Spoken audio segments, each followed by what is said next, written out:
चलो शुरू करें। AS5। Hey guys, welcome back. चलो AS5।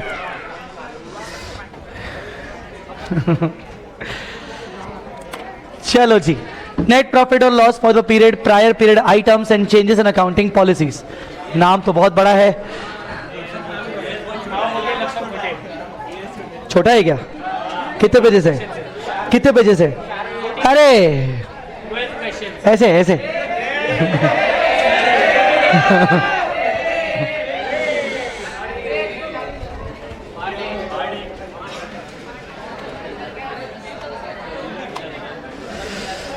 AS5। AS4 का नाम क्या था? अभी जो खत्म हुआ, क्या नाम था? Contingencies and events occurring after the balance sheet date. तो AS5 के अंदर तीन बातें हैं। AS5 के अंदर तीन बातें हैं, इंस्टेड चार बातें हैं। पहला, net profit loss for the period के बारे में बात करेंगे। दूसरा, प्रायर पीरियड आइटम्स के बारे में बात करेंगे। तीसरा, चेंजेस इन अकाउंटिंग पॉलिसीज के बारे में बात करेंगे। और चौथा, चेंजेस इन अकाउंटिंग एस्टिमेट्स के बारे में बात करेंगे। क्या क्या बातें होंगी? Net profit loss for the period के बारे में, prior period items, changes in accounting policies, changes in accounting estimates. ठीक है, एक बात बताओ, इनकम्स और एक्सपेंसेस को कहां लिखते हैं, कहां दिखाते हैं? इनकम्स एंड एक्सपेंसेस को कहां दिखाते हैं? SPL में, P&L में? किसने बोला? कहां लिखा है? कहां लिखा है कि आपको इनकम और एक्सपेंस को P&L में लिखना है? AS5 में लिखा है। AS5 कहता है कि दुनिया की सारी इनकम्स, सारे एक्सपेंसेस नेट प्रॉफिट को कैलकुलेट करने में कंसीडर की जाएंगी जब तक कोई और एक्सेप्शन ना हो, कोई और ट्रीटमेंट ना बताया जाए किसी दूसरे अकाउंटिंग स्टैंडर्ड के द्वारा। फिर से, नेट प्रॉफिट लॉस कहां से निकलता है? P&L से। सारे के सारे इनकम, सारे के सारे एक्सपेंसेस को आप नेट प्रॉफिट लॉस की वर्किंग में लेना पड़ेगा जब तक कोई दूसरा स्टैंडर्ड कुछ और ट्रीटमेंट ना बताए। वेट, कोई दूसरा स्टैंडर्ड कोई और ट्रीटमेंट ना बताए। ठीक है, AS12 नाम बोलो। Government grants. ज्यादा याद नहीं भी होगा, इतना तो याद होगा कि हमने हल्का हल्का ये पढ़ा था कि एक होती है income grant, revenue nature grant. कुछ ग्रांट होती है असेट के अगेंस्ट मिलती हैं, जिसको आप असेट की कॉस्ट से लेस करते हो। AS12 कहता है कि जब भी आपको ग्रांट मिलेगी, वो भी तो एक तरीके से इनकम हुई। ग्रांट मिलना भी तो रिसीट है ना, रिसीट। अगर वो कैपिटल रिसीट हुआ, अगर वो कैपिटल रिसीट हुआ और अगर वो किसी असेट से रिलेटेड है, तो आप उसको P&L में नहीं ट्रांसफर करोगे, आप उसको असेट की कॉस्ट से लेस करोगे, या फिर आप उसको अलग से डेफर्ड गवर्नमेंट ग्रांट DGG करके आप बनाओगे। तो ये किसने बोला? वापस AS5 के पास आते हैं। AS5 क्या बोलता है? नेट प्रॉफिट लॉस निकालने के लिए आपको सारे इनकम्स लेने हैं, सारे एक्सपेंसेस लेने हैं, जब तक कोई दूसरा AS, कोई दूसरा स्टेटमेंट, कोई दूसरा ट्रीटमेंट ना बता दे। AS12 क्या बोला उसने? ग्रांट भी तेरी इनकम है, पर तू उसको, अगर कैपिटल नेचर की ग्रांट है तो तू उसको असेट की कॉस्ट से लेस करेगा। समझा कि नहीं? चलो छोड़ो AS12। AS10 PP, असेट को रीवैल्यू करते हैं अपवर्ड। कहां ले जाते हो? अपवर्ड रिवैल्यूएशन करते हैं तो गेन को कहां ले जाते हो? P&L में ले जाते हो क्या? रिवैल्यूएशन रिजर्व में। हो गया ये एक्सेप्शन। चलो इसको भी छोड़ो। AS16 borrowing cost. Borrowing cost, अगर बोरोइंग कॉस्ट मतलब इंटरेस्ट होती है बोरोइंग कॉस्ट, शायद थोड़ा बहुत याद आ रहा हो कि अगर borrowing cost in relation to ACP, acquisition, construction, production of किसी क्वालिफाइंग एसेट के लिए हो तो उसको कैपिटलाइज करेंगे। आ गया एक्सेप्शन। मतलब एएस5 ने क्या बोला कि सारे इनकम और एक्सपेंस तब तक पीएनएल में होंगे जब तक कोई दूसरा स्टैंडर्ड कुछ और ट्रीटमेंट ना बताए। एएस16 ने क्या बोला? पीएनएल में नहीं ले जाएंगे, कैपिटलाइज करेंगे। आ रही है मेरी बात समझ में कि नहीं? बोलो जी। इस तरीके से अगर देखा जाए कि इनकम्स और एक्सपेंसेस को हमें कहां ले जाना चाहिए, पीएनएल में ये कहां लिखा है? ये एएस5 में लिखा है। और एएस5 कहता है कि सारे इनकम्स और एक्सपेंसेस पीएनएल में ले जाओ जब तक उनके कोई एक्सेप्शन ना मिले। एक्सेप्शन कहां मिलेंगे?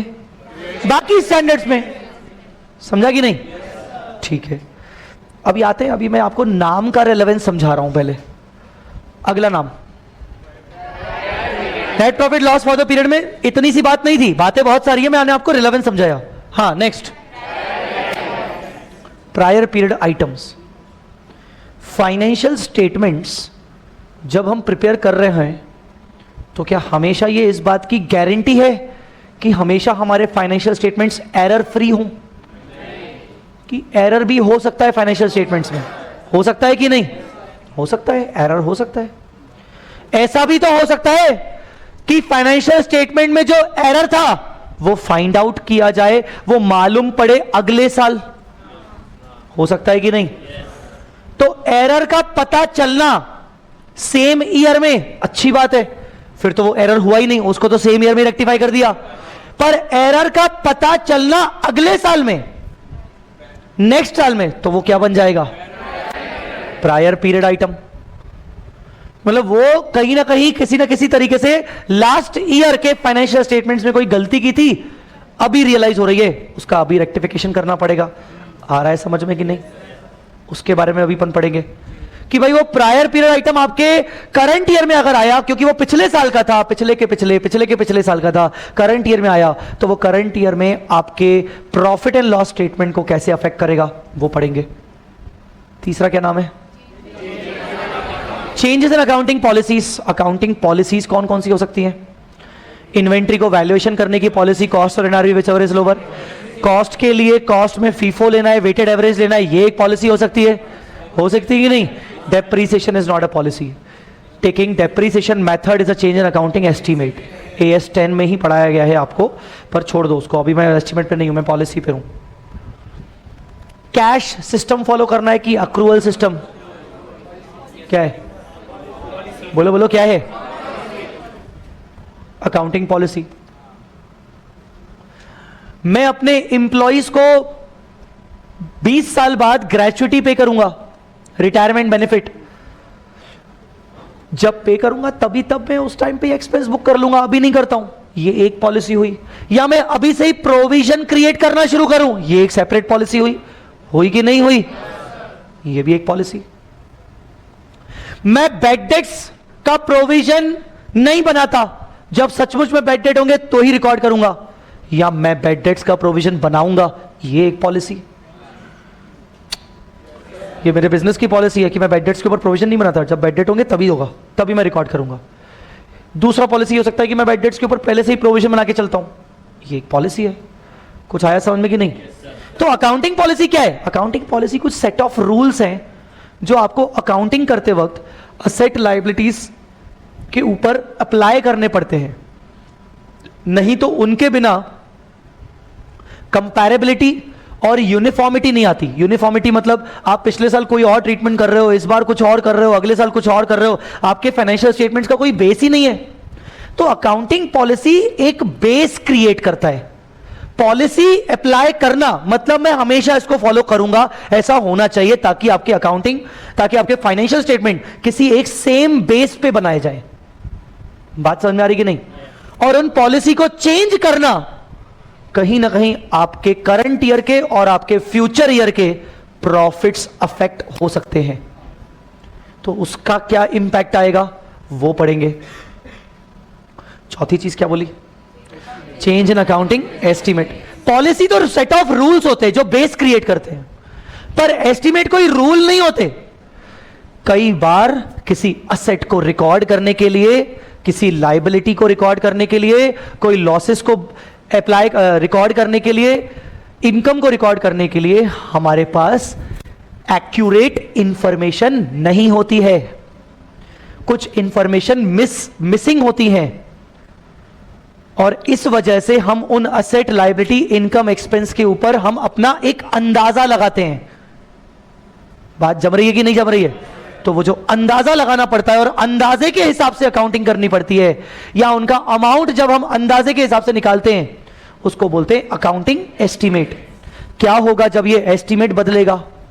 जब पहले आपने एस्टीमेट कुछ और लिया था, अब आपने एस्टीमेट बदल दिया। जैसे आपने जब असेट ली थी तो आपने एस्टीमेट किया था कि यूजफुल लाइफ 15 साल होगी, पर आने वाले 4-5 साल में ही आपके असेट का यूजफुल लाइफ का एस्टीमेशन चेंज हो गया। अरे अभी एस 26 इंटेंजिबल पढ़ाया था। इंटेंजिबल में तुम अमोर्टाइजेशन पीरियड को बेस्ट एस्टीमेट करते हो, वर्ड पढ़ाया था बेस्ट एस्टीमेट। हाँ, पीरियड के अलावा अमोर्टाइजेशन मेथड कौन सा यूज करते हैं? पहला, in proportion of pattern of economic benefits, या तो फिर एसएलएम। और अगर तुम पैटर्न को ही कर रहे हो सिलेक्ट, तो पैटर्न भी तो तुम्हें एस्टीमेट करना पड़ता है ना। मैंने क्वेश्चन तक करवाए थे कि पैटर्न अगर चेंज हुआ तो चेंज पैटर्न के अकॉर्डिंग तुम्हें अकाउंटिंग करनी पड़ती है। तो कई बार अकाउंटिंग करते वक्त हमारे पास एक्यूरेट इंफॉर्मेशन नहीं होती, इनएक्यूरेट इंफॉर्मेशन होती है, हमें अपना अंदाजा लगाना पड़ता है। इस वजह से हम एस्टीमेट्स बनाते हैं, और एस्टीमेट्स का चेंज होना नॉर्मल है। तो ऐसे केस में अगर चेंज हुआ तो क्या करना चाहिए वो हम पढ़ेंगे। 4 बातें पढ़ेंगे, समझ पाए कि नहीं? पहली बात कौन सी पढ़ना शुरू करेंगे अपन? हाँ, net profit loss for the period. चलिए शुरू करते हैं। Section A, concepts. उसमें पहला, net profit loss for the period. क्या बोला था मैंने अभी आपको, अभी आपसे बात करते वक्त? दुनिया के सारे इनकम एक्सपेंस कहां आएंगे?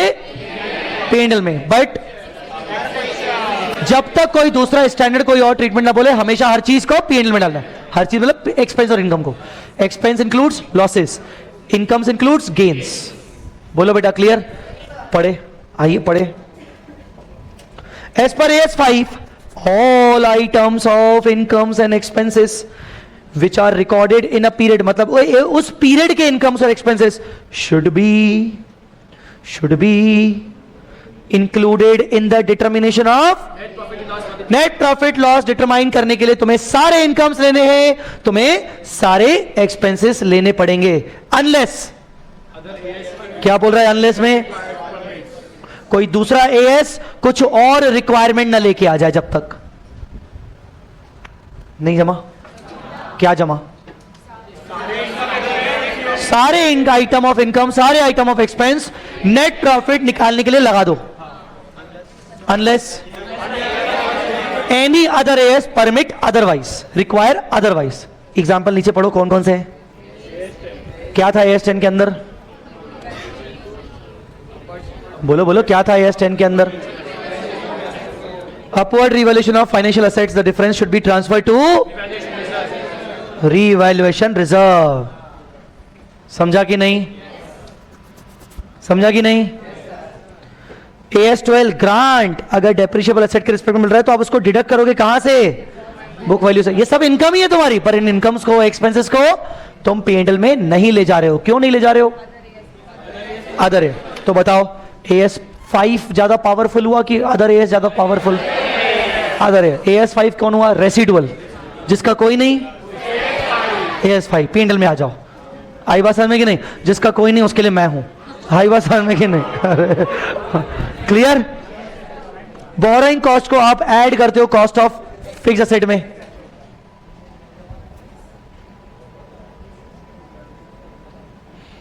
ठीक है, अभी ये खत्म नहीं हुआ point. Net profit loss for the period अभी चल रहा है। P&L का याद है फॉर्मेट? हाँ बोलो। अच्छा, revenue from operation, other income, total income, 7 items of expenses, raw material consumed, purchase of stock in trade, changes in inventory of finished goods, WIP, stock in trade, employee benefit cost, finance cost, depreciation, amortization, other expense. Total income में से total expense minus हुआ, क्या बचा? Profit loss before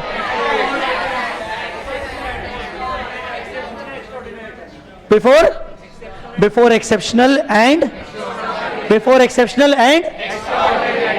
extraordinary item. Extraordinary item क्या बोला ये बच्चा? Extraordinary item. पढ़ो, अब पढ़ो second number point. Net profit loss for the period consists of profit loss from ordinary activity and extraordinary item. Extraordinary activity नहीं होती.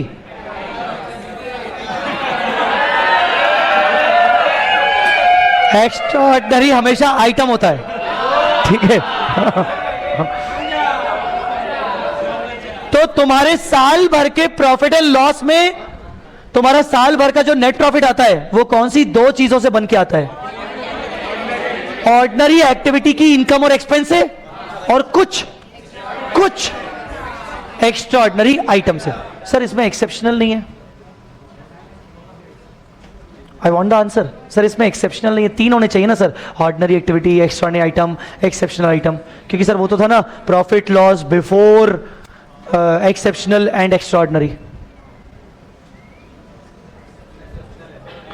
एक्चुअली में एक्सेप्शनल आइटम भी ऑर्डिनरी एक्टिविटी का ही पार्ट होता है. सर लिखना चाहिए क्या हमें? हाँ.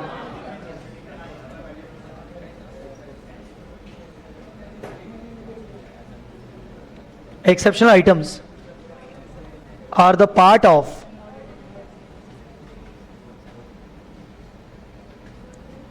Ordinary activities. बेटा ऑर्डिनरी एक्टिविटी एक्स्ट्राऑर्डिनरी आइटम कैसे अलग करोगे? तुम्हारे हिसाब से ऑर्डिनरी एक्टिविटी मतलब क्या? जल्दी बोलो, तुम्हारे हिसाब से ऑर्डिनरी एक्टिविटी मतलब क्या? ऑर्डिनरी एक्टिविटी मतलब क्या?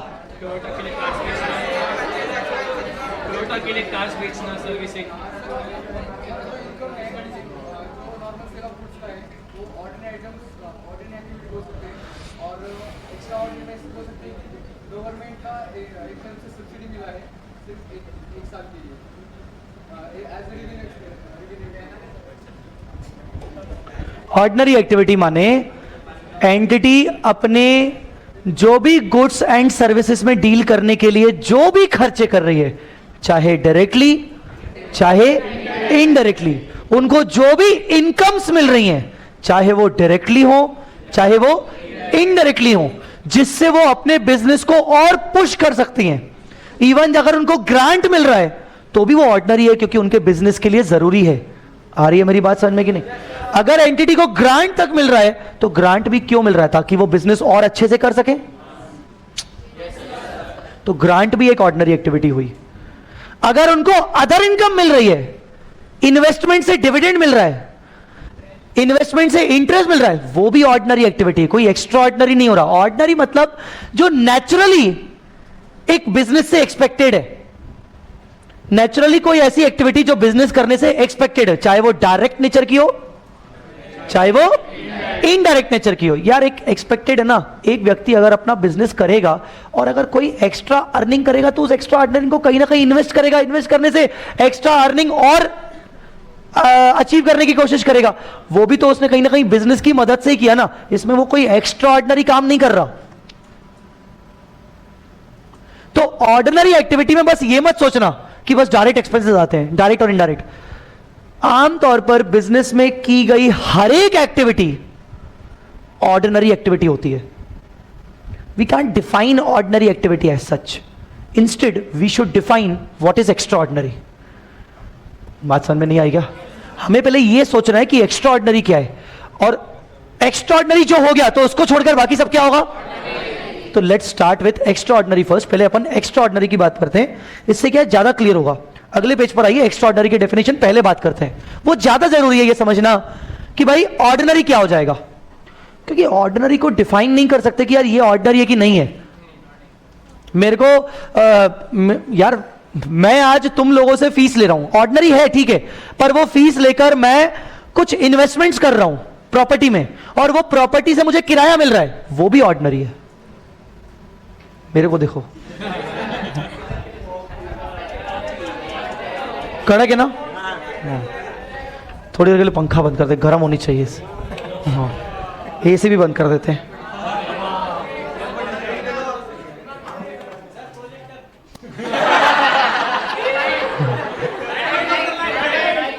प्रोजेक्टर पे रख दूं क्या? तुम लोग ना प्लीज यार, बोलूं क्या बोलना था, क्या बोल रहा था मैं?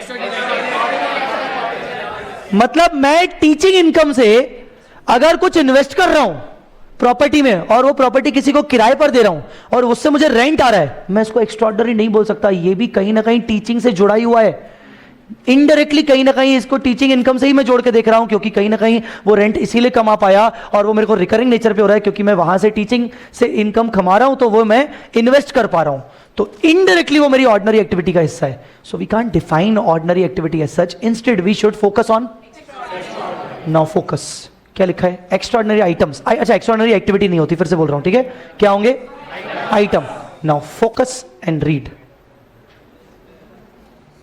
And let me enjoy.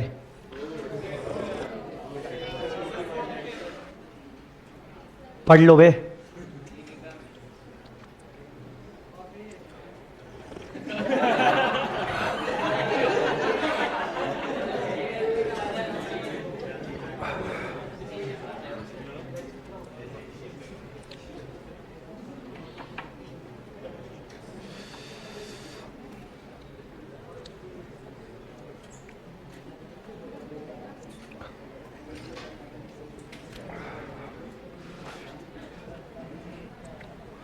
बातें नहीं, बातें अगर एक्स्ट्राऑर्डिनरी आइटम के डिस्कशन पे करो तो अच्छी बात है, कुछ निकालो उससे एग्जाम्पल, पर ऐसे फालतू में बातें मत करो।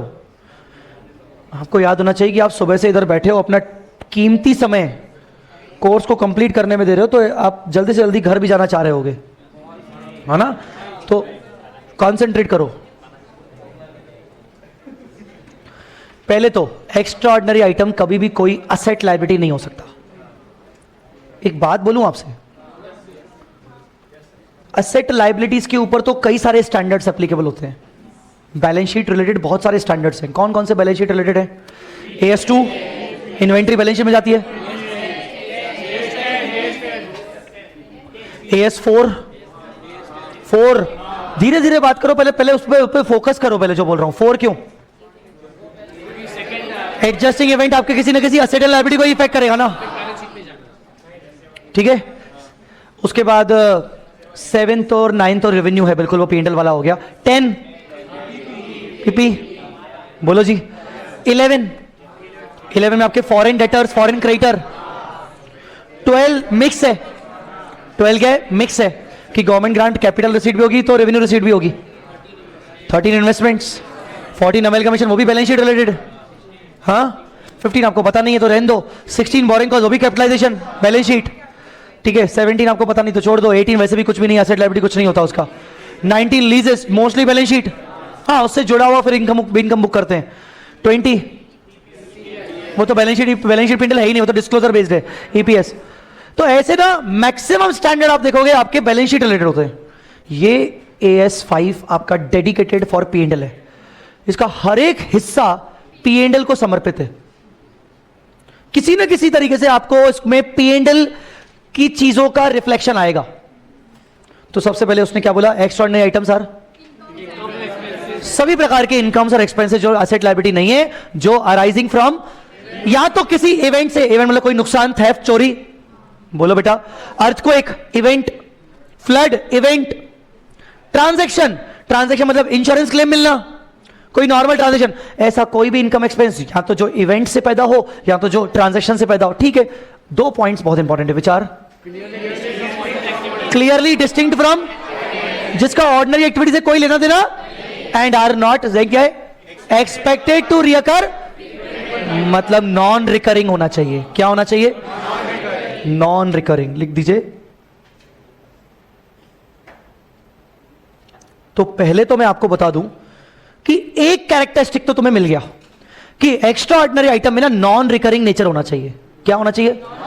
अगर तुम्हें वो हर साल हो रहा है या मैक्सिमम टाइम तुम्हें वो इनकम एक्सपेक्ट होती है तो तुम उसको एक्स्ट्रा ऑर्डिनरी नहीं बोल सकते। मतलब वो once in a blue moon, once in a time अक्सर कभी हो गया तो हो गया, अदरवाइज वो कभी एक्स्ट्रा ऑर्डिनरी आइटम आएगा नहीं। समझा कि नहीं समझा? पर फिर भी स्टिल वो बोल रहा है सेकंड थर्ड वर्ड में क्लियरली डिस्टिंक्ट फ्रॉम। सर इसने भी ऑर्डिनरी एक्टिविटी के ऊपर डाल दिया कि भाई ऑर्डिनरी एक्टिविटी से अलग होना चाहिए, तो आओ वापस ऑर्डिनरी एक्टिविटी के पास, ऑर्डिनरी एक्टिविटी के पास वापस आओ and read it once again.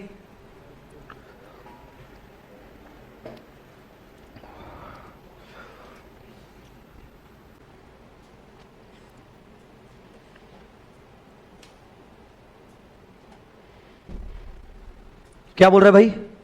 कोई भी एक्टिविटी जो एंटिटी कर रही है undertaken by enterprise as a part of business, कोई भी एक्टिविटी जो आपके बिजनेस से रिलेटेड हो, बस पार्ट हो, उस बिजनेस का पार्ट है।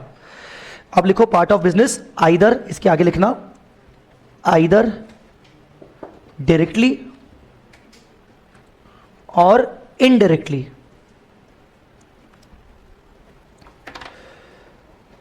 पार्ट ऑफ बिजनेस होना चाहिए। और अभी वो रुका नहीं है, अभी वो आगे भी बोल रहा है, और ऐसी कोई भी उससे related activity in which the entity engages in furtherance of these activities. जैसे मैंने आपको बोला जय चावला ने टीचिंग इनकम कमा के क्या किया? रियल एस्टेट में इन्वेस्ट कर दिया, वहां से उसको क्या मिल रहा है? मतलब वो पैसा कहां से आया? टीचिंग, मेन बिजनेस एक्टिविटी से आया। मेन बिजनेस एक्टिविटी से पैसा लगा के मैंने फर्दर पैसा उसको कहां डाला? रियल एस्टेट में, वहां से इनकम कमा रहा हूं। तो ये भी कहीं ना कहीं related to the main business है ना। So, such a related activity in which entity engages in furtherance of, आगे बढ़ाने के लिए, आगे ग्रो करने के लिए। और क्या लिख रहा है? इंसिडेंटल, जैसे मुझे ग्रांट मिल रही है, अब ग्रांट मेरे बिजनेस के लिए जरूरी है ताकि मैं आगे बिजनेस को ग्रो कर सकूं, तो इट इज इंसिडेंटल, मेरे बिजनेस को चलाने के लिए जरूरी है। इंसिडेंटल मतलब किसी ना किसी तरीके से जुड़ा हुआ। और अराइजिंग फ्रॉम दीज एक्टिविटी, और वो किसी भी तरीके से एक्टिविटी से कोई इनकम और एक्सपेंस अराइज होगा तो वो भी ऑर्डिनरी एक्टिविटी होगी। आगे लिख रहा है, फॉर एग्जांपल क्या लिख रहा है? Profit on sale of merchandise, merchandise मतलब गुड्स वाला बेसिकली, ठीक है। Loss on sale of unsold inventory, भाई इन्वेंट्री नहीं बिक पाई, उसमें नुकसान हो गया, तो ये नुकसान क्या एक्स्ट्रा ऑर्डिनरी है क्या? नहीं। इन्वेंट्री क्या है? इन्वेंट्री मेरे बिजनेस का पार्ट है ना, तो ना ये नुकसान तो मेरे बिजनेस का पार्ट है, ये तो चलता रहता है ये नुकसान। तो इवन अगर मैं मशीन बेचूं, मशीन बेचने पर जो मुझे प्रॉफिट लॉस हो, वो क्या एक्स्ट्रा ऑर्डिनरी हो जाएगा क्या? Machine is a part of my business, then sale of machine and replacing the old machine with the new one is a part of the activity. यार ये जरूरी है ये करना, और अगर उस एक्टिविटी में मुझे नुकसान फायदे हो रहे हैं तो कोई एक्स्ट्रा ऑर्डिनरी नहीं हुआ, वो ऑर्डिनरी है। आप समझ रहे हो कि नहीं? तो कहने का मतलब एक्स्ट्रा ऑर्डिनरी आइटम बहुत ही रेयर होते हैं, बहुत ही रेयर। कुछ एग्जांपल अभी है हमारे पास, don't worry, but extraordinary item बहुत रेयर होते हैं। मैं आपको इसीलिए ज्यादा फोकस करवा रहा हूं क्योंकि बच्चे गलत समझ जाते हैं, बच्चे गलत फहमी में मुझसे कभी कभार डाउट पूछते हैं कुछ बच्चे कि सर वो जो इनडायरेक्ट इनकम हम कमाते हैं वो सर एक्स्ट्रा ऑर्डिनरी हुआ क्या? बेटा वो तो नॉन रिकरिंग कैसे हो गया? वो तो रिकरिंग है ना। बोलो जी। फिर वो रिकरिंग नॉन रिकरिंग तो समझ जाते हैं, पर वो एक पॉइंट जो एक्स्ट्रा ऑर्डिनरी में नीचे लिखा हुआ था, clearly distinct from ordinary activity. अब जिसका ऑर्डिनरी एक्टिविटी से कोई लेना देना नहीं हो, चलो मैं आपसे एक सवाल पूछता हूं। तुम लोग मेरी कंपनी के सभी लोग इंप्लॉय हो, और तुम सबकी एवरेज सैलरी है 1-1 लाख रुपए पर मंथ। मान लो पिछले 1 साल से तुम लोग डिमांड कर रहे हो इंक्रीज इन सैलरी का, with retrospective effect from 2 years, last 2 years, कि ना हमें सैलरी का इंक्रीज दो। हम डिमांड कर रहे हैं, हम आपके परमानेंट इंप्लॉइज हैं, हमें पिछले 2 साल पुराने से रिट्रोस्पेक्टिव इंक्रीज करके दो, 1,30,000 करके दो, 30,000 तुम डिमांड कर रहे हो। अब जाके मैंने तुम्हारी डिमांड मान ली और मैंने वो बोला कि ठीक है, पिछले 2 साल का मैं तुम्हें पूरा अरियर समझते हो? हाँ, अरियर समझते हो? तो पिछले 2 साल का मैंने 30,000 के हिसाब से multiply by number of employees, multiply by number of months किया, मैंने अरियर निकाला, और ये अरियर निकाल के आया लगभग 1 CR, और 1 CR मैंने तुम्हें पे किया। क्या है ये, ऑर्डिनरी की एक्स्ट्रा ऑर्डिनरी? इसको भी ऑर्डिनरी मानेंगे, ये कोई एक्स्ट्रा ऑर्डिनरी नहीं है। क्यों? सैलरी है ना, salary is a part of my business ना। वो तो मैं बहुत टाइम से तुम्हारी सैलरी इंक्रीज नहीं कर रहा था, पर it is definitely the ordinary item. बोलो बेटा, क्लियर है कि नहीं? So arrear of a salary is also ordinary. समझा क्या? हाँ, कुछ आया समझ में?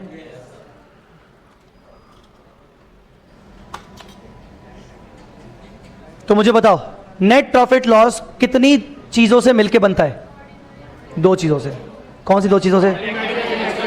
ऑर्डिनरी एक्टिविटीज और कुछ हल्के फुल्के कुछ एक्स्ट्रा ऑर्डिनरी आइटम्स। समझा कि नहीं समझा? तो सर ऐसा हमें AS5 ये क्या क्यों दे रहा है? ये ज्ञान क्यों दे रहा है? वो बांट क्यों रहा है? क्या लगता है आपको क्यों हमें सिखाया जा रहा है ऑर्डिनरी एक्स्ट्रा ऑर्डिनरी? क्योंकि एट द डे एंड यार, मैंने तो तुम्हें शुरू से सिखाया है कि भाई किसी भी चीज को पढ़ो तो पहले उसका क्यों पूछो। भाई क्यों पढ़ रहे हैं हम ये सब फालतू की चीज क्यों पढ़ रहे हैं? क्या है इसका रेलेवेंस? क्या हो सकता है? नहीं, आप प्लीज उसको स्टूडेंट पॉइंट ऑफ व्यू से मुझे आंसर मत दो। मुझे आंसर दो एक इन्वेस्टर के पॉइंट ऑफ व्यू से, डिसीजन मेकिंग के पॉइंट ऑफ व्यू से उसका आंसर दो। क्यों?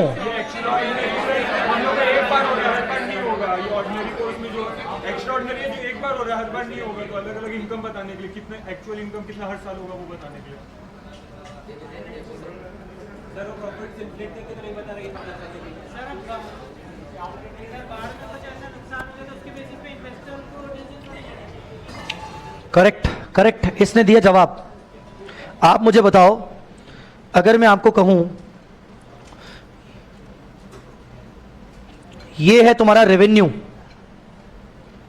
15 CR और यहां है तुम्हारे एक्सपेंसेस 21 CR, कितना आया? लॉस। कंपनी में इन्वेस्ट करना चाहोगे? नहीं करना चाहोगे। कंपनी में इन्वेस्ट करना चाहोगे? नहीं करना चाहोगे। पर अगर मैं तुम्हें खुल के बताता कि इस एक्सपेंस के अंदर ऑर्डिनरी एक्टिविटी से जुड़े हुए जो एक्सपेंसेस हैं वो हैं 8 करोड़ के,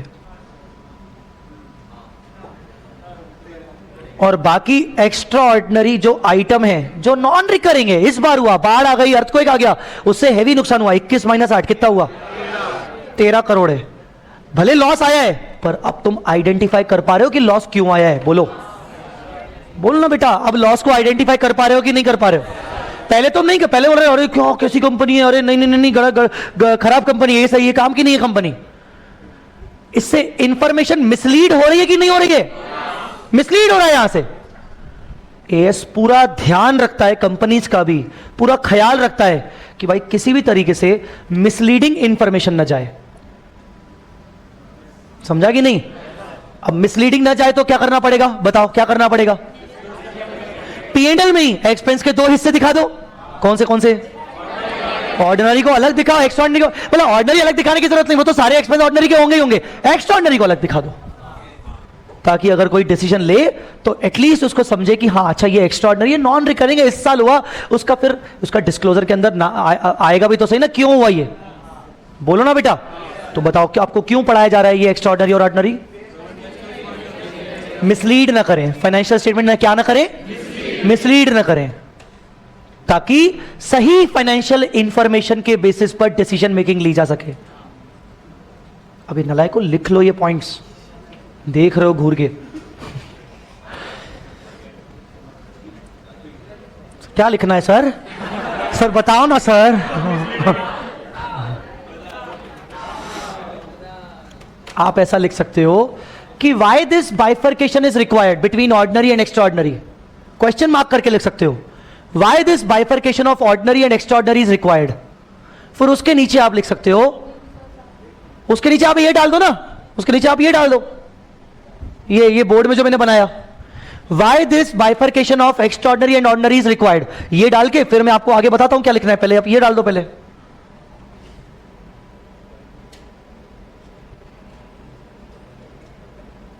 करेक्ट, अजय ने भी सही बोला सर, शेयर होल्डर जो है वो ऑर्डिनरी एक्टिविटी के बेसिस पर डिसीजन लेगा, ना कि वो एक्स्ट्रा ऑर्डिनरी के बेसिस पे।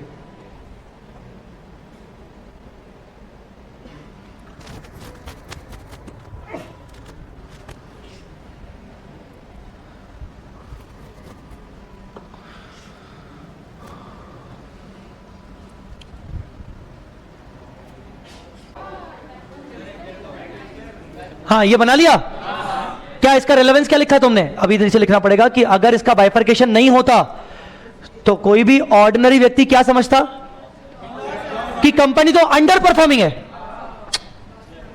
अगर ये बाइफरकेशन ना दिखाया जाए तो कोई भी आम आदमी क्या समझे, company is not performing well, company is under performing, company अपने बिजनेस में नुकसान कर रही है, यही सोचेगा ना। और अगर बाइफरकेशन दिखा दिया तो पहले ये लिख लेना कि अगर ये बाइफरकेशन ना होता, अगर ये बाइफरकेशन ना होता तो इंफॉर्मेशन मिसलीड कर सकते हैं। ये इंफॉर्मेशन यहां मिसलीड कर रहा है। क्या मिसलीड कर रहा है? पर ये सही लग रहा है कि भाई कंपनी अंडर परफॉर्मिंग है, लोगों की नजरों में कंपनी की कोई खास इमेज डेवलप नहीं हो रही, लोग क्यों लगाएंगे इसके ऊपर पैसा। पर अगर यहीं पर इसका बाइफरकेशन दे दिया जाए और उसके अकॉर्डिंग हमें समझ में आए कि एक्स्ट्राऑर्डिनरी तो 13 करोड़ का लॉस है, एक्स्ट्राऑर्डिनरी आइटम 13 करोड़ है, जो कि एक तरीके से नॉन रिकरिंग है, जो कि ऑर्डिनरी से रिलेटेड है ही नहीं, तो कहीं ना कहीं इन्वेस्टर का डिसीजन इन्फ्लुएंस कर जाएगा। कुछ और डिसीजन ले सकता था वो, पर अब कहीं ना कहीं उसकी डिसीजन मेकिंग ज्यादा स्ट्रांग हो पाएगी, उसको एक बेस मिलेगा, एक स्ट्रक्चर मिलेगा डिसीजन लेने के लिए।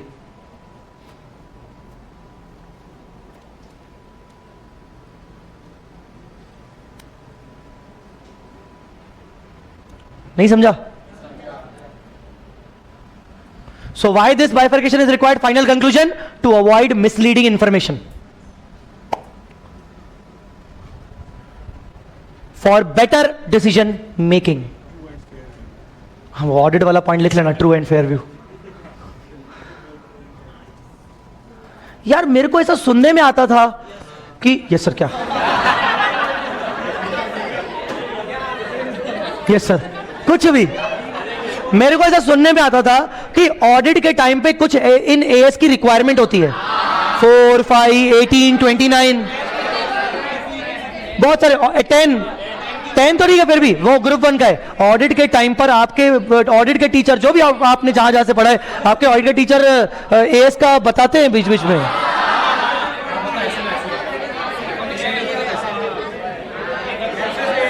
बताओ ना कौन कौन से एएस लगाए गए थे तुम्हारी क्लास में, या नाम लिया गया था, नाम 11, 18 तो लिया ही गया होगा। वो रिलेटेड पार्टी, वो जो 4, 5 कभी नहीं लगाए गए। 7 ऑडिट ऑफ कॉन्ट्रैक्टर में गया, 7 ने 2 तो ठीक है, मैं पूछ रहा हूं 4, 5 लगाए देंगे सब्सिक्वेंट इवेंट्स में, AS4 सब्सिक्वेंट इवेंट्स में। हाँ, 5 कभी नहीं लगाया गया।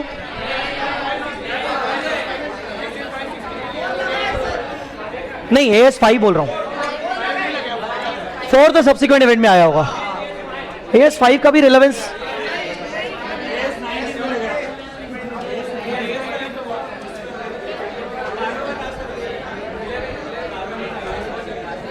मेरे को सच्ची बता रहा हूँ, कभी कभार ना इच्छा होती है कि थोड़ा सा ना जो कनेक्टेड स्टैंडर्ड्स है ना वो मैं पढ़ाऊँ एक्चुअली, पर फिर डर लगता है, स्टैंडर्ड बहुत खराब है यार, मजा नहीं आता है स्टैंडर्ड पढ़ने में, अजीबोगरीब चीजें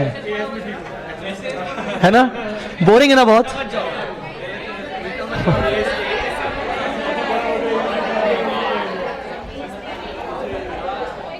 तो मिसलीड और ये सब, अभी बाइफरकेशन समझा कि नहीं, आगे बढ़ेगी नहीं? हाँ आगे बढ़ते हैं, फालतू का टाइम वेस्ट कर रहे हो। अच्छा, ये तो समझ में आ गया कि यार ये बाइफरकेशन रिक्वायर कर, मतलब ये जरूरी तो है। अच्छा, एक और चीज सर ने बोला, अभी तुम्हारे माइंड में सर ने बोला कि वो एक्स्ट्राऑर्डिनरी आइटम ना नॉन रिकरिंग होता है, तो इसका मतलब हर नॉन रिकरिंग चीज एक्स्ट्राऑर्डिनरी होती होगी।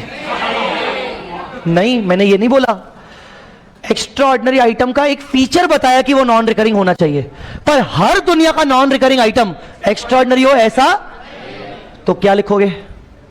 जो बोल रहा हूं वो सुनो पहले, फिर लिखना। All extraordinary item should B non recurring, but all non recurring item should not be, can not be extraordinary. नहीं समझा? क्या बोला मैंने? वापस वापस वापस। ऑल कहां लिख रहा है? AS5 के ही नोट्स है ना? हाँ ठीक है। All extraordinary items should B non-recurring in nature, but all non-recurring items cannot be extraordinary items. मतलब there can be other non recurring items also जो एक्स्ट्रा ऑर्डनरी ना हो, जो ऑर्डनरी एक्टिविटी के पार्ट हो। जैसे अभी अभी एग्जांपल दिया अरियर्स ऑफ सैलरी, ये तो नॉन रिकरिंग है पर ये तो ऑर्डनरी एक्टिविटी से जुड़ा हुआ है ना, यस और नो?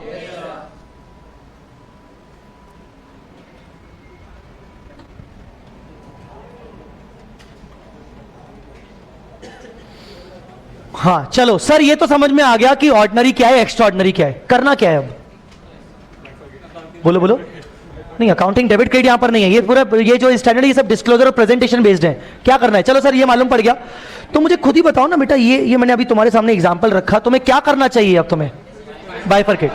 अब ये डिसाइड करना है कि बाइफरकेशन कैसे करें, पहचाने कैसे, यही करना है ना। ये पता चल गया कि ऑर्डिनरी एक्टिविटी क्या है, एक्स्ट्राऑर्डिनरी एक्टिविटी। अब ऑर्डिनरी एक्टिविटी को कैसे P&L में सजा के दिखाना है, एक्स्ट्रा ऑर्डिनरी को कैसे दिखाना है, पहले P&L में चलते हैं। पहले P&L में चलते हैं। P&L कहां है? P&L कहां है? कभी देखा है क्या P&L को? नहीं देखा? हाँ, अरे सामने देखो, सामने देखो। Revenue from operation, other income, expense के 7 ऐड दिख रहे हैं आपको? ये 7 ही है, 7वें का 8वां नहीं होना चाहिए, 7वें का 8वां हेड नहीं होना चाहिए। मतलब अगर कोई 8वां हुआ तो वो अदर में जाएगा। बोलो बेटा, हुआ कि नहीं, समझा कि नहीं? पर अगर साला इन 7 में कोई ऐसी चीज है जिसके कारण अगर मैंने उसको नहीं दिखाया सामने फेस पे, मैं अगर ये बोलूं कि यार मैं तो उसको नोट्स टू अकाउंट्स में लेके जाऊंगा, मैंने फेस पे नहीं दिखाया, हो सकता है इन्वेस्टर का डिसीजन मेकिंग मिसलीड कर जाए, इन्वेस्टर को कुछ और समझ में आने लगे। आप मेरी बात समझ रहे हो मैं क्या बोल रहा हूं? मतलब वी फील कि वो पर्टिकुलर खर्चा कहीं ना कहीं सेपरेटली दिखना जरूरी है। यहां पर अगर मैंने उसको अदर में मर्ज कर दिया तो उसकी इंपॉर्टेंस खत्म हो जाएगी, क्योंकि मेरा करंट ईयर का जो नेट प्रॉफिट आया ना, ये प्रॉफिट बिफोर टैक्स, उस पर्टिकुलर खर्चे के कारण बहुत हैवीली इंपैक्ट हुआ है वो ऑर्डिनरी एक्टिविटी का आइटम। अरे देखो, रेवेन्यू तो हम अलग से दिखाते ही है ना, परचेज तो अलग से दिखाते ही हैं, कॉस्ट ऑफ मटेरियल अलग से दिखाते ही हैं, चेंजेस इन इन्वेंटरी अलग से दिखाते ही हैं। मतलब कहीं ना कहीं आपको नहीं दिख रहा, रेवेन्यू मतलब sale, cost of material consume मतलब raw material opening, purchase, closing, purchase आ गया, चेंजेस इन इन्वेंटरी आ गया, कहीं ना कहीं आप ट्रेडिंग अकाउंट के सारे आइटम सेपरेटली दिखा ही रहे हो। बोलना बेटा। तो इसका मतलब जो बच गए आइटम वो है आपका एम्प्लॉय बेनिफिट, सैलरी वैलरी, फाइनेंस, डेप्रिसिएशन, और उसको छोड़कर बाकी सब इसके अंदर अदर के अंदर। ऐसा कोई इंपॉर्टेंट आइटम है, वही मान लो arrear of salary, arrear of salary मान लो, और उस अरियर के कारण मेरा नेट प्रॉफिट हैवीली इंपैक्ट हुआ है। अब ये चीज शेयर होल्डर को जानना जरूरी है कि नहीं, कि ऐसे ही बस अदर इनकम में दिखा दे, बात खत्म, या उसको अदर एक्सपेंस बोल रहा हूं, एम्प्लॉय बेनिफिट में मर्ज करके दिखा दो, नोट्स टू अकाउंट्स में जाके देखेगा। कहीं ना कहीं हो सकता है वो नोट्स टू अकाउंट्स तक ना पहुंच पाए, या क्या AS5 का मानना था कि यार उसको इमीडिएटली P&L देखकर समझ में आना चाहिए कि बॉस प्रॉफिट ना अरियर के कारण बहुत इंपैक्ट हुआ है। तो एक काम करो, भले वो ऑर्डिनरी है, उसको यहां दिखाओ, सामने देखो बोर्ड पे, भले वो ऑर्डिनरी है, उसको थोड़ी देर पहले मैंने अभी आपको क्या बोला था,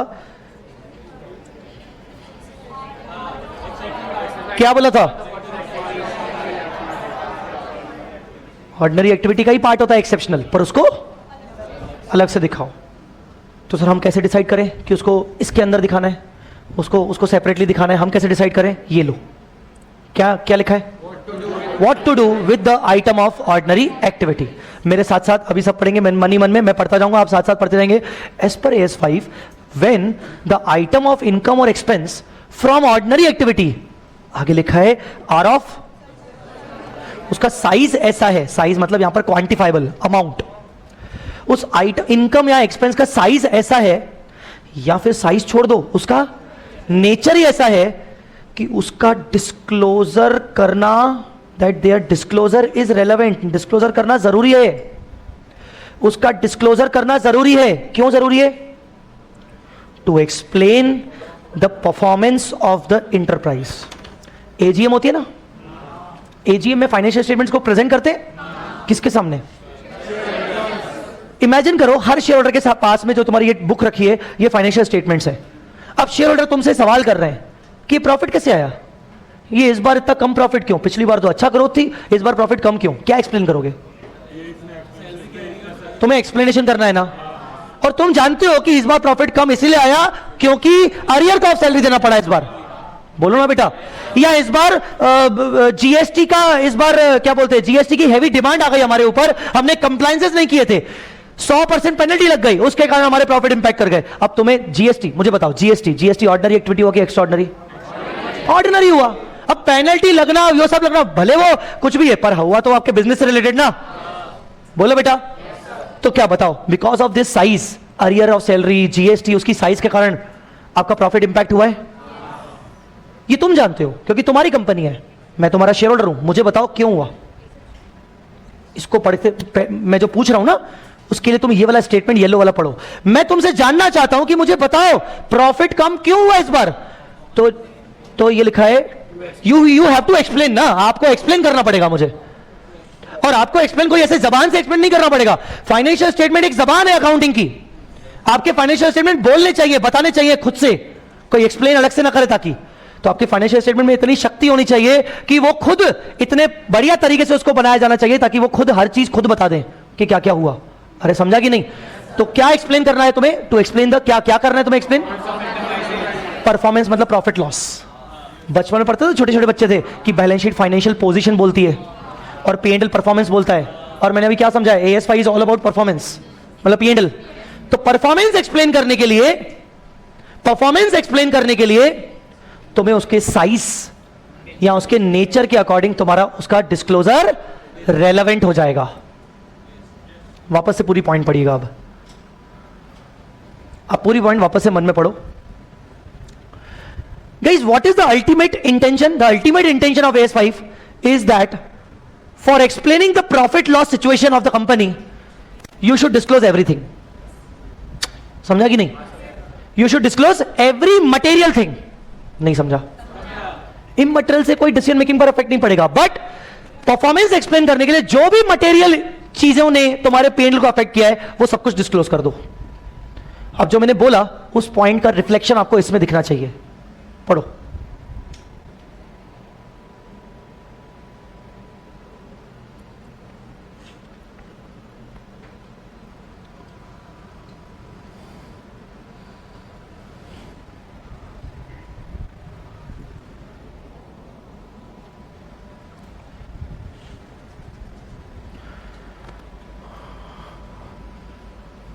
कोरोना के टाइम पर कंपनीज को अच्छे खासे बैड डेट हुए होंगे, हाँ? तो उनका परफॉर्मेंस गिरा होगा, उनके प्रॉफिट लॉसेस गिरे होंगे। तो वो बैड डेट को अदर एक्सपेंस में दिखाएं कि एक्सेप्शनल में दिखाएं? क्यों? To explain the performance of enterprise. उनका साइज अच्छा खासा साइज है कि नहीं है, उन्होंने तुम्हारे परफॉर्मेंस पर इफेक्ट किया कि नहीं किया, तो तुम्हें क्या करना पड़ेगा? The nature and amount of such item should be separately disclosed. Sir separately कहां? अगर उसका कोई हेड है तो ठीक है, हेड नहीं है तो एक्सेप्शनल में जाओ, अदर में मत दिखा। नहीं समझा क्या? तो अल्टीमेट मोटिव क्या हुआ AS5 का? किसी भी तरीके से शेयर होल्डर को मिसलीड मत करो, किसी भी तरीके से शेयर होल्डर को मिसलीड मत करो, गुमराह मत करो उसको एंटिटी का परफॉर्मेंस एक्सप्लेन करने के लिए सही सही इंफॉर्मेशन डिस्क्लोज कर दो। फिर वो उसके ऊपर है कि वो क्या इंफॉर्मेशन, वो क्या डिसीजन लेना चाहता है। समझा कि नहीं? So tell me, profit loss दो चीजों से बना होता है। कौन सी दो चीजों से? ऑर्डिनरी एक्टिविटीज से और एक्स्ट्राऑर्डिनरी आइटम से। एक्स्ट्राऑर्डिनरी को बाद में, अभी आया ही नहीं है। ऑर्डिनरी एक्टिविटी में मतलब ठीक है, जो भी पार्ट ऑफ बिजनेस है उसमें तो हजारों ट्रांजैक्शंस होते होंगे। क्या हजारों को सबको सेपरेट डिस्क्लोज करना है? नहीं। ऑर्डिनरी एक्टिविटी के लिए अगर कोई सेपरेट हेड पहले से ही बनाया गया है, जैसे इंप्लॉय बेनिफिट एक्सपेंस, और वो ठीक है। अगर उसका कोई सेपरेट हेड नहीं है तो उसको एक्सेप्शन में लेके जाओ। नहीं समझा क्या? पर अगर वो तुम्हारे प्रॉफिट एंड लॉस को हैवी इंपैक्ट कर रहा है तो, और तुम्हें बताना है कि उसके कारण कहीं ना कहीं हमारा धंधे में दिक्कत आई या फिर हमारा धंधा आगे बढ़ा, उसके कारण, तो ये तुम कैसे बताओगे? एक्सेप्शनल आइटम में दिखा के। तुम्हें एक्सप्लेनेशन देना है तो एक्सप्लेनेशन के लिए तुम्हें उसका सेपरेट हेड बनाना पड़ेगा, और सेपरेट हेड क्या है? Exceptional item. कुछ आया समझ में कि नहीं? ये लाइन, ये जो पैराग्राफ है, तुम्हारे AS5 के जितने क्वेश्चन आएंगे नेट प्रॉफिट से जुड़े हुए, ऑर्डिनरी एक्टिविटी से जुड़े हुए, सब में एज इट इज तुम्हें ये छाप के आना है। एग्जाम के लिए तुम्हें रट के जाना पड़ेगा ये लाइन कि when the item of income और expense are of such size or nature that their disclosure is relevant to explain the performance of the enterprise, then the nature and amount of such item should be separately disclosed. समझ में आ रहा है कि नहीं? ये तुम्हें रट के जाना पड़ेगा. और separately disclosed किधर? In the exceptional category of P&L. उसको तुम separately disclose करो exceptional category के अंदर. नहीं सर, इसको थोड़ा और अच्छे से बताओ.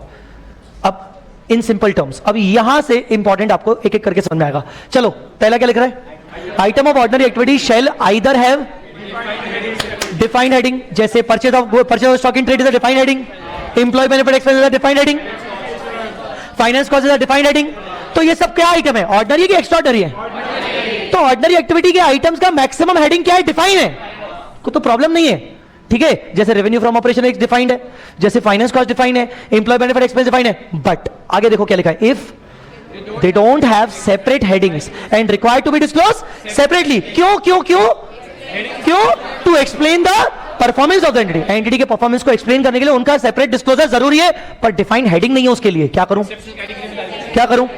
उनको exceptional category में डाल दो. समझा कि नहीं? अब नीचे बताई हुई टेबल स्पेशली आपके लिए बनाई गई है. ये टेबल 5 मार्क्स की है. ये पूछेगा आपसे write some of the examples of exceptional items. ये एग्जाम्पल्स ऑफ एक्सेप्शनल आइटम्स हैं. एक्सेप्शनल आइटम्स के कुछ एग्जाम्पल्स हैं. 5 मार्क का क्वेश्चन बन सकता है. ऑथर नोट, ऑथर मतलब मैं, है ना? हाँ हाँ. ऑर्डिनरी आइटम इंक्लूड्स क्या? Items also and its separate disclosure is relevant to explain the performance of enterprise. Some examples, क्या क्या एग्जाम्पल है एक्सेप्शनल कैटेगरी के? पहला क्या है? सुनो, AS2 क्या बोलता है इन्वेंट्री के बारे में? कॉस्ट और NRV which ever is lower. आमतौर पर कॉस्ट ही कम होती है. बेचोगे तो हमेशा मार्केट में कॉस्ट से ऊपर ही ना. पर एक्सेप्शनल कैटेगरी क्या हो जाएगी? जब NRV कम हो जाए. NRV का कम होना ये एक्सेप्शनल आइटम है. अरे यार, NRV कैसे गिर गई? मतलब हमारे मार्केट में गुड्स की वैल्यू कुछ औकात ज्यादा है नहीं. So it becomes exceptional category. अब पढ़ो पहला point, the write down of inventory to NRV as well as the reversal of such write down. मतलब अगर तुमने करंट ईयर के एंड में इन्वेंट्री को कॉस्ट और NRV which ever is lower पे मेजर किया जिसमें NRV लोअर है. क्या लोअर है? तो वो एक्सेप्शनल आइटम बन जाएगा. पर अगर कॉस्ट लोअर हुआ तो एक्सेप्शनल करने की जरूरत नहीं है. समझा कि नहीं? पर अगले साल वही इन्वेंट्री वापस से उसकी NRV बढ़ गई. चलो फिगर से चलते हैं. कॉस्ट 100, फर्स्ट ईयर का एंड, NRV 120. कॉस्ट क्या एक्सेप्शन में दिखाऊं? नहीं. Second year cost 100, NRV 80. 20 रुपए को एक्सेप्शन में दिखाना पड़ेगा. बोलो बेटा, क्लियर हुआ कि नहीं? थर्ड ईयर कॉस्ट 100, बोलो बेटा, पर इन्वेंट्री शो कितने पे हो रही है? 80, क्योंकि लास्ट टाइम NRV 80 थी ना. इस बार NRV बढ़ के 110 हो गई. इस बार NRV बढ़ के 80 से बढ़ के कितनी हो गई? 110 हो गई. फिर से करो, 110 NRV और cost 100 which ever is lower. तो वापस से 80 को 100 तक ले जाने के लिए 20 रुपए बढ़ाने पड़ेंगे ना. क्या लिखा है? एज वेल एज क्या? As well as reversal of such write down. मतलब जब रिवर्स करोगे तो भी एक्सेप्शन में डालोगे. समझा कि नहीं? पहला पॉइंट क्लियर है एक्सेप्शन का. एक्सेप्शन के इंपॉर्टेंट एग्जांपल से ध्यान रखना ये. चलो सेकंड पढ़ो. Restructuring of the activities of the enterprise and reversal of any provision for the cost of. Sir ये रीस्ट्रक्चरिंग क्या होता है? अरे इंटरनल रिकंस्ट्रक्शन चैप्टर पढ़ाया था मैंने तुम लोगों को. इंटरनल रिकंस्ट्रक्शन के अंदर कंपनी की हालत खराब चल रही होती है. अरे यार, उसको लेकर कंपनी ने कुछ लॉसेस के प्रोविजन बनाए. रीस्ट्रक्चरिंग भाई एक्सेप्शनल कैटेगरी हो गई है, तो इसके लिए उनको एक्सेप्शनल आइटम में डालना पड़ेगा. बोलो बेटा, क्लियर है कि नहीं? आगे, फिक्स्ड असेट का सेल होना ऑर्डिनरी एक्टिविटी है पर एक्सेप्शनल कैटेगरी में जाएगा. तूने फिक्स्ड असेट को सेल करके प्रॉफिट कमाया, ऑर्डिनरी, पर ऑर्डिनरी में भी सेपरेट दिखा. सेपरेट कहां दिखा? एक्सेप्शनल. मैं एक्स्ट्राऑर्डिनरी नहीं बोल रहा हूं. असेट बेचना नॉर्मल एक्टिविटी है, पर उससे प्रॉफिट कमाना या लॉस करना, डिस्पोजल करना, ये एक्सेप्शनल आइटम है. मोर ओवर हर साल में ये रोज रोज नहीं होता. अरे समझा कि नहीं समझा? फोर्थ, लॉन्ग टर्म ही क्यों लिखा है? शॉर्ट टर्म क्यों नहीं लिखा है? नाम से शॉर्ट टर्म हो तो बिकेगा ही बिकेगा. लॉन्ग टर्म भाई बहुत कम बिकता है. तो वो एक्सेप्शनल कैटेगरी का आ गया, तो भैया उसको दिखा तू अपने एक्सेप्शनल आइटम में. तो आज के बाद तुम प्रॉफिट और gain from sale of asset और इन्वेस्टमेंट को कहां दिखाओगे? गेन और loss on sale of investment और एसेट को कहां दिखाओगे? हमेशा एक्सेप्शनल में जाके दिखाना. जब भी तुम बनाओगे P&L, तो असेट को बेचने से, इन्वेस्टमेंट को बेचने से जो भी गेन लॉस होगा वो तुम उसको किसके अंदर दिखाओगे? एक्सेप्शनल में। आगे बढ़ो, आगे बढ़ो। Legislative changes having retrospective application, ये क्या होता है? रिट्रोस्पेक्टिव एप्लीकेशन मतलब कहीं ना कहीं तुम उसका पास्ट से उसका पूरा इफेक्ट दे रहे हो। कुछ लेजिस्लेटिव चेंजेस मतलब तुम्हारे ऊपर कुछ लॉ की रिक्वायरमेंट रिट्रोस्पेक्टिवली लगी है। बोलो बेटा, कोई लॉ के रिक्वायरमेंट तुम्हारे ऊपर रिट्रोस्पेक्टिवली अप्लाई हुई है, तो तुम उसको किस में हेड में डालोगे? एक्सेप्शनल। नेक्स्ट, ये क्या होता है? AS4 में केसेस पड़े थे ना अभी, कोर्ट केस हो गया, जजमेंट मेरे खिलाफ आया अगले साल, वो event occurring after the balance sheet date, तो मुझे क्या भरना पड़ेगा? पेनल्टी, मुझे कॉम्पनसेशन भरना पड़ेगा, लिटिगेशन सेटलमेंट, यहां पर आएंगे, एक्सेप्शनल कैटेगरी में आएंगे। कुछ आया समझ में कि नहीं? और इसके अलावा अगर कोई प्रोविजन को रिवर्स कर रहे हो तो provision banana is not exceptional, provision बना के रिवर्स करना इज एक्सेप्शनल, याद रखना। कितने होगा एक्सेप्शनल के एग्जांपल्स? 7, कम से कम 5 याद रखना एग्जाम के लिए, जरूरी है, मोस्ट इंपॉर्टेंट। बोलो रे, क्या बोला? आखिरी 5। हाँ देखो, डिस्पोजल ऑफ फिक्स्ड एसेट तो बिल्कुल याद रखना, long term investment, litigation settlement भी याद रखना, अदर रिवर्सल, अदर तो अदर याद रहेगा, रिवर्सल 4 तो याद रहेंगे। अब बाकी 5 ढूंढ लो। NRV कॉस्ट भी सही है यार।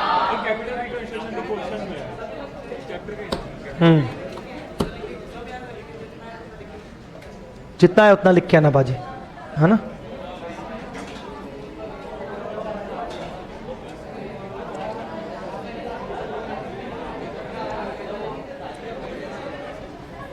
AS5 का नाम क्या है? नाम क्या है? नाम क्या है? जल्दी बोलो। पहला, net profit loss for the period, prior period item, changes in accounting policy, और चौथी चीज हम क्या पढ़ेंगे? Changes in accounting estimate. अभी भी हम पहली चीज ही पढ़ रहे हैं। क्या पढ़ रहे हैं? Net profit loss for the period. अभी पहली चीज ही चल रही है, ऐसे खत्म होने वाला था ना। अभी पहली चीज, अभी भी पहली चीज चल रही है, अभी कभी खत्म नहीं हुआ। अभी एक्स्ट्राऑर्डिनरी आइटम बचा है। जाओ एक्स्ट्राऑर्डिनरी आइटम के पास। ऑर्डिनरी समझ में आया? नहीं आया? फिर से समझाऊं?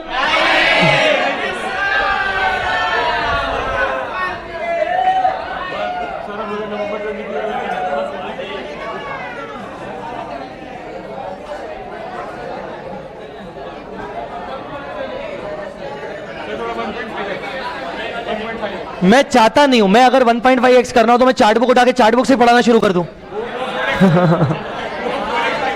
चार्ट बुक से पढ़ा सकता हूं, वो मतलब नहीं है वो।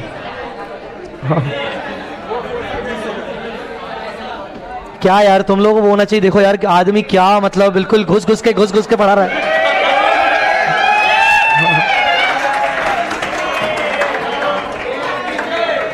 मुझे बताओ, ऑर्डिनरी एक्टिविटी के साथ क्या करोगे? ऑर्डिनरी एक्टिविटी के आइटम्स के साथ क्या करोगे? वो रटना वाला पॉइंट, ऑर्डिनरी एक्टिविटी के साथ क्या करोगे? मुझे पॉइंट रटने को बोला था। What to do with the ordinary activity?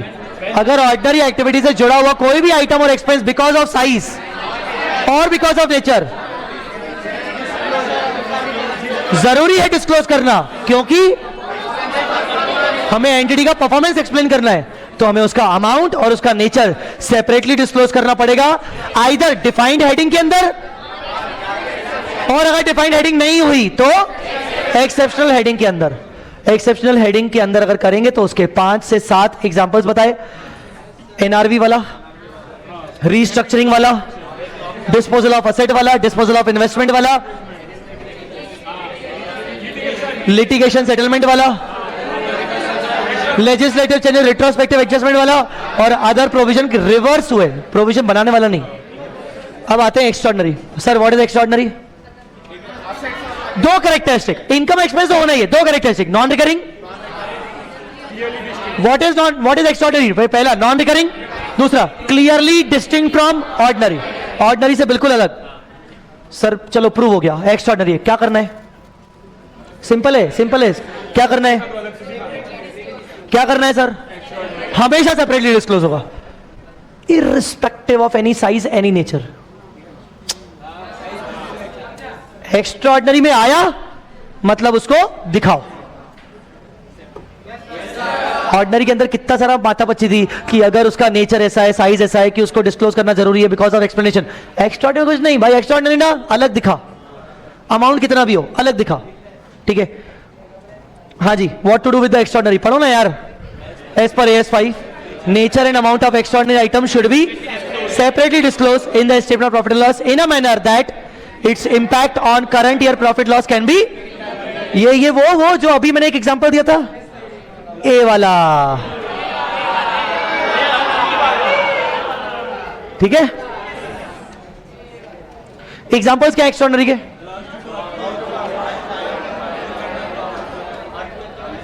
Earthquake, fire. Government grant मिलना इज नॉट एक्स्ट्राऑर्डिनरी, रिफंड करना इज एक्स्ट्राऑर्डिनरी एज पर AS5। आगे VRS क्या होता है? उसने तुमने उसका टैक्सेशन पढ़ा होगा ना उधर, तो जब भी तुम अपने VRS दोगे, एक्सपेंडिचर करोगे अपने एम्प्लॉइज के ऊपर, ये एक्स्ट्राऑर्डिनरी होगा।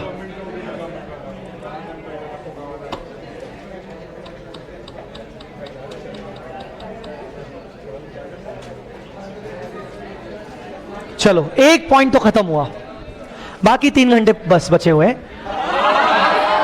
3 पॉइंट मतलब 3 घंटे।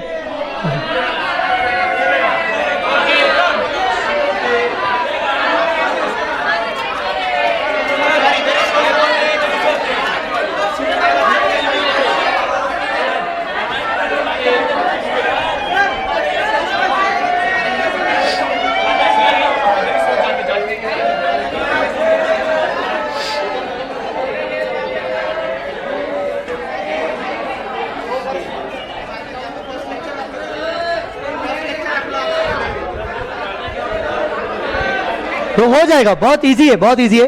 पहले पार्ट में ही सबसे ज्यादा टाइम लगता है, अब मुझे ऐसा बोलना पड़ेगा ठीक है, जल्दी हो जाएगा, जल्दी हो जाएगा।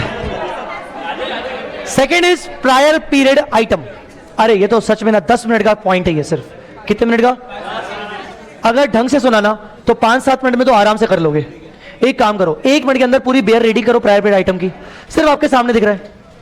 रीडिंग का मतलब ऐसा ना, रीडिंग बच्चों की तरह, 5वीं क्लास के बच्चों की तरह समझ समझ के रीडिंग।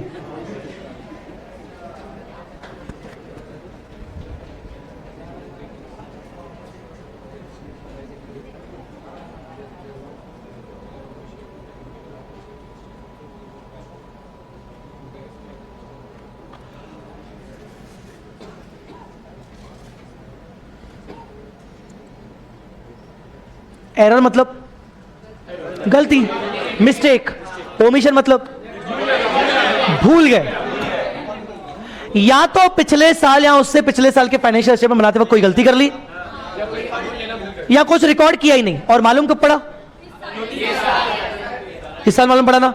सुनो, उसको पिछले साल मत ले जाओ, रिट्रोस्पेक्टिव इफेक्ट मत दो। इस साल उसको अलग से दिखा दो। क्यों अलग से दिखा, बताओ, तुम बताओ, अलग से दिखाना जरूरी क्यों है? लोगों नहीं तो मिसलीड, वही मिसलीड, वही आना यार, नहीं तो मिसलीड कर जाएगा ना, लोगों को लगेगा ये तो इस साल का है।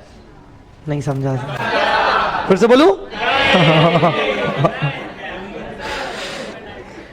तो कोई भी इनकम, कोई भी एक्सपेंस, कोई भी इनकम और कोई भी एक्सपेंस जो कि करंट पीरियड में पता चली, करंट पीरियड में एज अ रिजल्ट ऑफ क्या, या एरर हुआ है या भूल हो गई है, किसमें?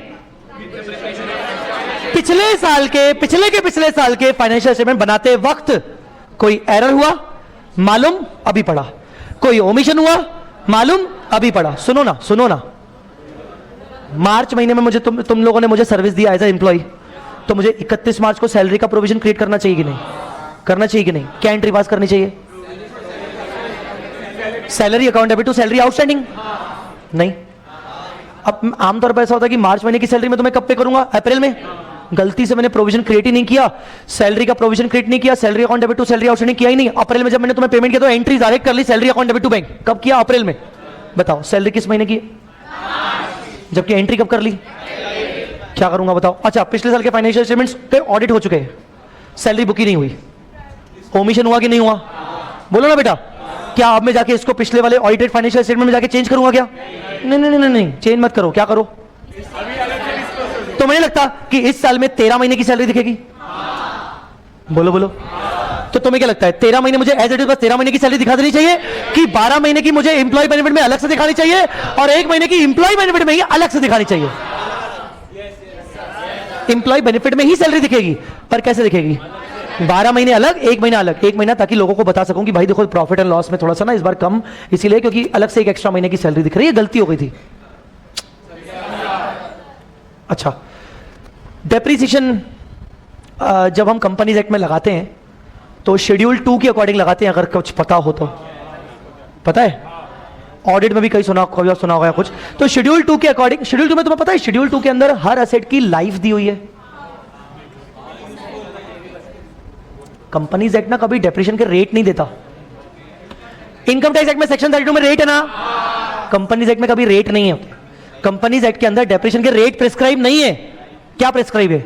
लाइफ प्रिस्क्राइब है। लाइफ के अकॉर्डिंग तुम खुद एसएलएम या डब्ल्यूडीवी का रेट बना लो, ऐसा बोला गया है। क्या दी हुई है? लाइफ। तो लाइफ के अकॉर्डिंग मुझे रेट बनाना चाहिए था। लाइफ तो मैंने सही ली, पर जो मैंने रेट का कैलकुलेशन किया आना चाहिए था 25%, गलती से लगा दिया 35%। 2 साल बाद मालूम पड़ा कि अरे बाप रे गलती हो गई, एक्चुअली 25% से लगाना तो 35% से डेप्रिसिएशन लगा दिया। क्या ये गलत डेप्रिसिएशन का रेट लगाना इज एरर। सैलरी को रिकॉर्ड ना करना, मार्च महीने की सैलरी, ओमिशन। कुछ आ रहा है समझ में कि नहीं? एग्जांपल्स पढ़ते हैं। पहला, omission to account for income expense, वही सैलरी वैलरी हो गया। दूसरा, non provision of salary already due in the earlier year, वो वही हो गया। Incorrect rate of depreciation, depreciation का रेट गलत लगाया। तुम तो ये समझ ही सकते हो। फाइनेंस लीज की जगह पर नहीं, treating operating as finance. Operating को क्या मान लिया? फाइनेंस मान लिया। अबे ऑपरेटिंग को फाइनेंस मान लिया। ऑपरेटिंग को फाइनेंस मानना मतलब अगर मैं लेसर हूं तो मैंने एसेट सेल दिखा दी गलती से, और मैं लेसी हूं तो मैंने एसेट बुक कर ली। नहीं करना चाहिए था मुझे ये सब। गलती है कि नहीं है? तो क्लासिफिकेशन सही नहीं अप्लाई किया। तो बताओ इनका रिट्रोस्पेक्टिव इफेक्ट देना है कि प्रोस्पेक्टिव? लिख लो नलायको। पिकी क्या लिखोगे? पीपीआई का इफेक्ट प्रोस्पेक्टिव दिया जाएगा पीएनएल में। सर ऐसा हिंदी में लिखना है, इंग्लिश में लिख दो, तुम्हारी मर्जी। मैं तो तुम्हारी बस समझाने के लिए बोल रहा हूं। पीपीआई का इफेक्ट हमेशा प्रोस्पेक्टिवली किया जाएगा, पर सेपरेट डिस्क्लोजर के साथ। सेपरेट डिस्क्लोजर के साथ।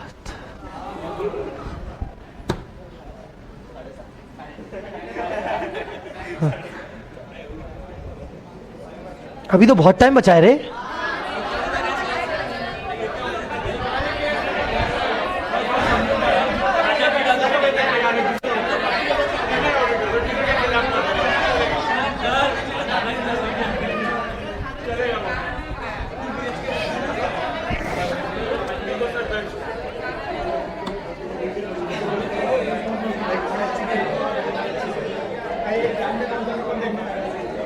मेरी कुछ ज्यादा आदत हो गई है कि एक ही चीज को बार बार रिपीट करने की। नहीं नहीं, अभी जैसे कुछ लोग अभी बोले कि सर एक ही बार बता दो बस आगे बढ़ो, फिर यहां भी लिख रहे हैं सर एक रूल बना लो, एक ही बार बोलो फिर आगे बढ़ो, हम समझ जाएंगे।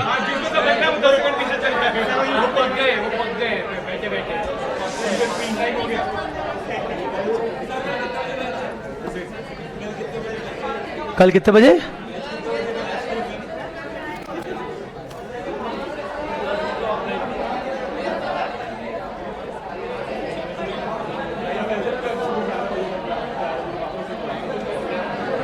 चलो आगे बढ़ो। The nature and amount of prior period item should be separately disclose. बस पीपीआई के बारे में याद रखना कि पीपीआई को हमें सेपरेटली डिस्क्लोज करना पड़ेगा। क्यों? ताकि इंफॉर्मेशन मिसलीड ना हो। अब तो एक्सपेक्टेड है कि अब जब भी आगे क्यों क्यों पूछो तो समझ ही जाओगे ना यार। तुम ही रिपीट करवा रहे हो देखो फालतू में। चलो ये हो गया प्रायर पीरियड आइटम, जल्दी हो गया देखो 5 मिनट में खत्म। तीसरा item, change in accounting policy. पढ़ो एक बार चेंज इन अकाउंटिंग पॉलिसी। मैंने आपको बोला था कि accounting policy set of rules होते हैं, सेट ऑफ रूल्स होते हैं। उन रूल्स को हमें अप्लाई करना पड़ता है किसी एसेट और लायबिलिटी को रिकॉर्ड करने के लिए, और कोशिश करके आपकी पॉलिसी हमेशा कंसिस्टेंट बेसिस पे आपको फॉलो करनी है ताकि हर साल के फाइनेंशियल स्टेटमेंट कंपेयर किए जा सके। पर अगर आपको चेंज करने की जरूरत पड़नी है, अगर चेंज करना पड़े तो उसका क्या क्या असर गिरेगा वो भी तुम्हें लोगों को बताना पड़ेगा, ताकि लोग सही डिसीजन ले सकें और इंफॉर्मेशन मिस चलो जल्दी पढ़ो। पढ़ लो बेटा।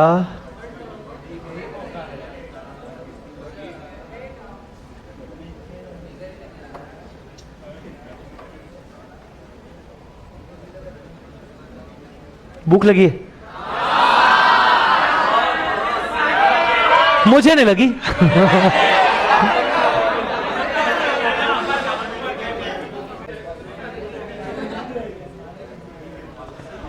अरे देखो तुम ही लेट कर रहे हो, 5 मिनट की चीज को तुम 15 मिनट लगा रहे हो। मैं तब तक नहीं आऊंगा पिक्चर में जब तक सभी लोग पंडा लेते।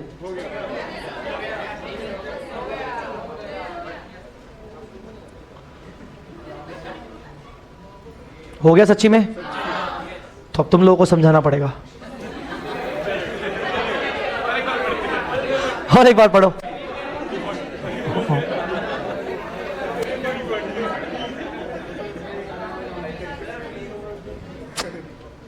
क्या तुम लोग अच्छे बच्चे हो, मैं तुम लोगों को ऐसे छोड़ना नहीं चाह रहा। याद आएगी मुझे तुम लोगों की, तो मैं ज्यादा वक्त बिताना चाहता हूं, ज्यादा वक्त बिताना चाहता हूं।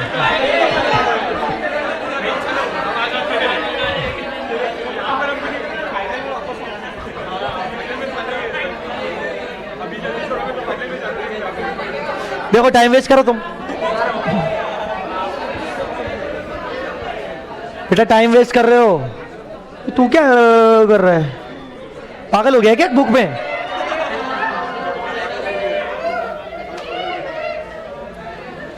तो चेंज इन अकाउंटिंग पॉलिसी। पहले तो क्या हम अपनी किसी भी अकाउंटिंग पॉलिसी को चेंज कर सकते हैं अपनी इच्छा से? AS1 पिक्चर में आएगा सबसे पहले। तो पहले AS1 के 3 में से कोई एक कंडीशन फुलफिल होनी चाहिए, और ये तुमने पहले पढ़ी हो रखी है, मैं वापस से बोल देता हूं। कोई भी अकाउंटिंग पॉलिसी को हमेशा कंसिस्टेंट बेसिस पे फॉलो करना जरूरी है। क्यों जरूरी है? कंपैरिजन। पिछले साल कोई और पॉलिसी, इस साल कोई और पॉलिसी, अमाउंट में कंपैरिजन आएगा ही नहीं, प्रॉफिट्स हेवीली इंपैक्ट हो जाएंगे, कंपैरिजन नहीं आएगा। तो कंपैरिजन पर्पस के लिए आप अकाउंटिंग पॉलिसी को कंसिस्टेंट मैनर पे सेम फॉलो करो। पर क्या चेंज कर सकते हैं? बिल्कुल, अगर 3 में से कोई एक कंडीशन फुलफिल हो जाए। पहला, due to change in AS और adoption of any AS requirement. AS बोल रहा है कि चेंज करो। फॉर एग्जांपल, आप अपने इन्वेंट्री के ऊपर LIFO मेथड लगाते थे, LIFO अलाउड है क्या? AS बोलता है भाई FIFO करो, वेटेड एवरेज करो। तो AS को फॉलो करने के चक्कर में हमने चेंज किया, ठीक है। दूसरा, such changes because of change in statue और लॉ और रिक्वायर्ड बाय लॉ। लॉ कह रहा है करना पड़ेगा। जैसे हम ना प्रपोज डिविडेंड को ही लायबिलिटी मान लेते थे, प्रपोज डिविडेंड को ही हम एडजस्टिंग इवेंट मान लेते थे। प्रपोज तो नॉन एडजस्टिंग है ना, हमें लायबिलिटी कब मानना चाहिए? जब वो डिक्लेयर होगा। पर हम प्रपोज को ही मान लेते थे। पर अब कंपनीज एक्ट का शेड्यूल 3 कहता है कि ना ना ना ना ना, propose dividend is not a liability. AS4 कहता है propose dividend is not a adjusting event. जब तक डिक्लेयर ना हो तब तक तुम लायबिलिटी मत मानो। अब मुझे बताओ मैंने किसको फॉलो किया? लॉ को, कंपनीज एक्ट को, शेड्यूल 3 को। तीसरा, such change is adoption for more appropriate presentation. ऐसा लगता है कि मैं चेंज करके अपने फाइनेंशियल स्टेटमेंट्स की अंडरस्टैंडेबिलिटी और बढ़ाऊंगा। लिखो बगल में, मोर अप्रोप्रिएट प्रेजेंटेशन का मतलब हुआ टू इंक्रीज द अंडरस्टैंडेबिलिटी।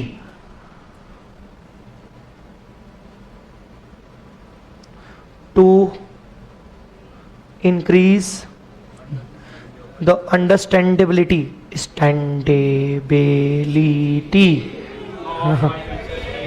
हाँ वो लिखा ही हुआ है साइड में, टू इंक्रीज द अंडरस्टैंडेबिलिटी। समझा कि नहीं? तो बताओ अकाउंटिंग पॉलिसी कब चेंज हो सकती है? तीनों कंडीशन एक साथ की 3 में से कोई एक? Change because of adoption of any AS, requirement of any AS। Second, change because of law, ठीक है।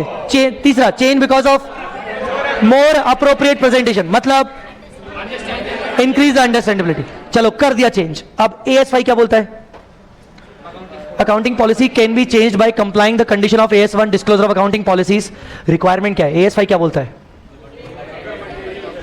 अच्छा एक बात बताओ, पिछले साल क्लोजिंग स्टॉक को लीफो बेसिस पे किया था, करंट ईयर पॉलिसी चेंज कर दी फीफो बेसिस पे, इस बार का क्लोजिंग स्टॉक का वैल्यूएशन अलग तरीका, पिछले बार का अलग तरीका, प्रॉफिट पे हैवी इंपैक्ट पड़ेगा कि नहीं? पड़ सकता है कि नहीं? तो वो बोल रहे क्या करना है? अगर मटेरियल इफेक्ट है, अगर इमटेरियल है, मतलब फीफो करते चाहे लीफो करते, कुल मिला के कुछ खास फर्क नहीं पड़ रहा है, 5-10 हजार रुपए का फर्क पड़ रहा है, बोलो ना, तो डिस्क्लोज करने की जरूरत है क्या? अवॉइड, खत्म। पर अगर इंपैक्ट ज्यादा पड़ रहा है, लाखों में पड़ रहा है, करोड़ों में पड़ रहा है, क्या करोगे? Material effect of such change in accounting policy should be disclose in the financial statements in the year in which change इस साल हुआ है ना, तो उसका इंपैक्ट अलग से बताओ कि भाई तुम्हारे ना प्रॉफिट में ये इफेक्ट आया। अरे समझा क्या? नेक्स्ट, शुड बी कितने से इफेक्ट आया, क्वांटिफाइड अमाउंट बताओ, कितना अमाउंट से इफेक्ट आया, तुम्हारे प्रॉफिट कितने से गिर गए या तुम्हारे प्रॉफिट कितने से बढ़ गए, बगल में लिखो क्वांटिफाइड, मतलब इसमें बढ़ा दो कि इंक्रीज और decrease in profit, increase in decrease in profit by what amount, increase और decrease in profit by what amount.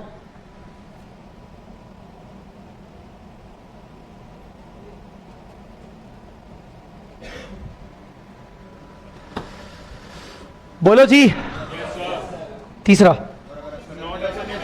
Ascertain नहीं कर पा रहे, मतलब क्वांटिफाई नहीं कर पा रहे, क्या फैक्ट बताऊं? कि we are unable to ascertain, this is the fact. क्या फैक्ट बताओ? कि हम एसर्टेन नहीं कर सकते। The fact should be disclose that we are unable to ascertain. लिख लेना बगल में, that we are unable to ascertain in amount terms.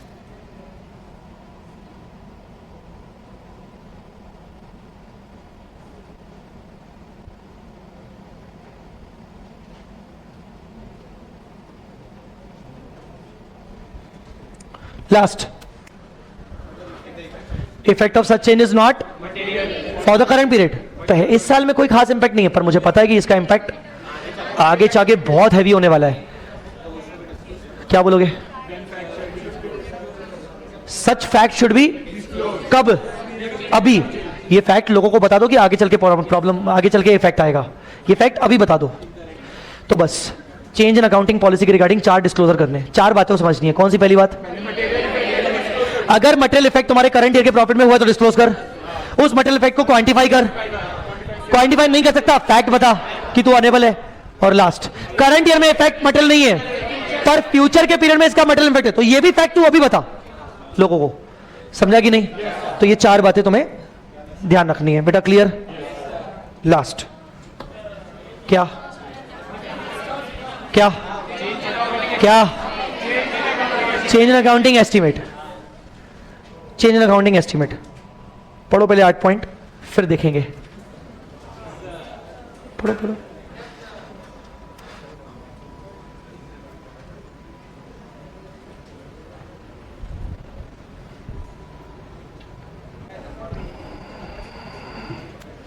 पढ़ लिया?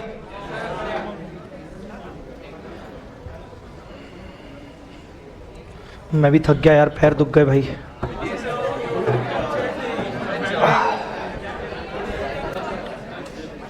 चलो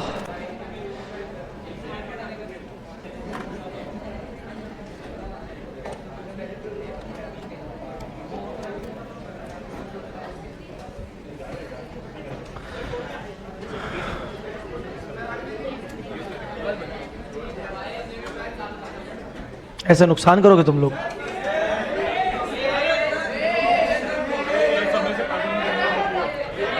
कैमरा लगा हुआ है, कैमरा लगा हुआ है।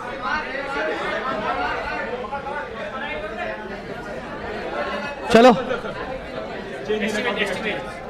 तुम लोग इतना जल्दी जल्दी कर रहे हो, मुझे बताओ प्रायर पे आइटम में हमने क्या पढ़ा था?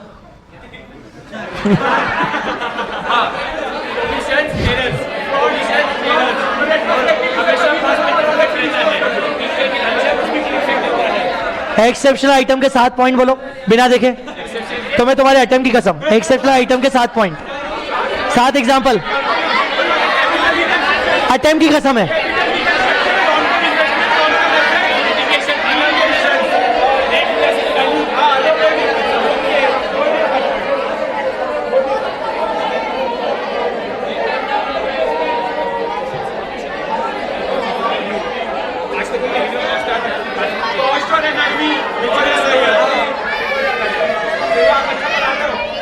मैंने अच्छा पढ़ा है मतलब। चलो, change in accounting estimate, change in accounting estimate. बेटा अकाउंटिंग एस्टिमेट के एग्जांपल में पहला आएगा रेसिडुअल वैल्यू। किस चीज की रेसिडुअल वैल्यू? पीपीई लिख लो, या फिर और किस चीज की? इंटेंजिबल एसेट की रेसिडुअल वैल्यू। वैसे तो AS 26 बोलता है कि आमतौर पर आपको 0 माननी चाहिए, याद ही नहीं सर। दूसरा क्या? Useful life of asset. तीसरा क्या? Method of depreciation method. ये भी एक एस्टिमेट है। सर एस्टिमेट क्यों है? बिकॉज डेप्रीशिएशन का मेथड डिपेंड करता है उसकी यूजफुल लाइफ और रेसिडुअल वैल्यू पर, और useful life residual value ultimately estimates हैं, तो मेथड ऑफ डेप्रीशिएशन भी आपका एस्टिमेट हुआ। बात समझी कि नहीं? तो ये सब क्या है? ये सब एस्टिमेट्स हैं। क्या ये एस्टिमेट्स बदल सकते हैं? हाँ बेटा याद रखना एक चीज, पॉलिसी कहीं ना कहीं इंटेंशनली बदलती है। अकाउंटिंग पॉलिसी कब बदलती है? इंटेंशनली। एस्टिमेट्स कभी इंटेंशनली नहीं बदलते। एस्टिमेट्स बदलने पड़ते हैं because of change in situation, change in circumstances, change in the market terms. जो चीज इंटेंशनली बदली है तूने, उसका तेरे को रिट्रोस्पेक्टिव इफेक्ट करना पड़ेगा। क्या करना पड़ेगा? मतलब चेंज इन अकाउंटिंग पॉलिसी का कौन सा इफेक्ट होगा? Retrospective effect. और जो चीज तूने इंटेंशनली नहीं बदली है, मतलब सिचुएशन के कारण बदल गई, तेरी गलती नहीं है ना, एक काम कर, तू रिट्रोस्पेक्टिव चेंज मत कर, तू क्या करेगा? प्रोस्पेक्टिव उसका इफेक्ट दे। आपको प्रोस्पेक्टिव इफेक्ट अब मैं ज्यादा नहीं करके बताऊंगा। मैंने AS 26 के अंदर आपको एग्जांपल्स करवाए थे, जहां AS 26 के अंदर pattern of future economic benefit बदल रहा था, तो बदले हुए पैटर्न के अकॉर्डिंग अपन बदला हुआ अमोर्टाइजेशन कर रहे थे प्रोस्पेक्टिवली, तो वो चेंज इन अकाउंटिंग एस्टिमेट था। ठीक है, एस्टिमेट बहुत ईजी है। कुल मिला के क्या बोल रहा है? As a result of uncertainties inherent in the business activity, many financial items cannot be measured with accuracy. कई बार तुम आइटम्स को एक्यूरेटली मेजर नहीं कर पाते हो, सिर्फ एस्टिमेट कर पाते हो। Estimation process involves what? Judgement के अकॉर्डिंग है। तुम्हारा जजमेंट अलग है, मेरा जजमेंट अलग है। मतलब तुम्हारा जजमेंट है कि भाई तुम्हें बैड डेट होंगे 10%, तो तुमने 10% का प्रोविजन बनाया। मेरा जजमेंट है कि मुझे बैड डेट होंगे 2%, मैंने अपना 2% के हिसाब से बनाया। पर दोनों गलत हो सकते हैं। बैड डेट हो गए दोनों को 5%, बोलो ना बेटा। तो कहीं ना कहीं जजमेंट के हिसाब से चीजें हो रही हैं, तो अपना अपना जजमेंट के हिसाब से है। तो प्रोविजन बनाना, ये सब करना एस्टिमेट से बेस्ड ऑन द लेटेस्ट। अच्छा, ये जजमेंट किस बेसिस पे लिया जाएगा? अवेलेबल। और अगर आगे चल के इंफॉर्मेशन बदल गई तो जजमेंट बदलेगा। जजमेंट बदल गया मतलब चेंज इन अकाउंटिंग एस्टिमेट। हाँ, तो अगर मैं आपको बोलूं, नीचे लिखो एस्टिमेट्स क्या है? जजमेंट्स प्लस उसमें और क्या है? Best latest information. Best latest जो भी स्पेलिंग होती है, info available at balance sheet date. Balance sheet date पर जो भी तुम्हारे पास इन्फो अवेलेबल है। अच्छा मुझे बताओ, AS 19 का नाम क्या है? लीजेस। लीजेस के अंदर वो डिस्काउंटिंग रेट का नाम क्या होता है? IRI। हाँ, तो IRI के बेसिस पे तुम प्रेजेंट वैल्यू निकालते हो। हाँ, और IRI तो क्या करना पड़ता है? हमें एस्टिमेट करना पड़ता है। अगर मान लो सेकेंड ईयर के एंड में बैलेंस शीट में, अगर पहले साल तुमने फर्स्ट ईयर में IRI लिया था 10%, क्योंकि तुम्हारा जजमेंट था, पर सेकेंड ईयर के एंड में मान लो मार्केट में बहुत सारे बदलाव हुए, RBI ने अपना रेपो रेट चेंज कर दिया, तो तुम्हारा डिस्काउंटिंग रेट भी तो चेंज होगा। RBI के रेपो रेट चेंज करने से तुम्हारा डिस्काउंटिंग रेट चेंज होगा, क्योंकि discounting rate is ultimately the महंगाई दर।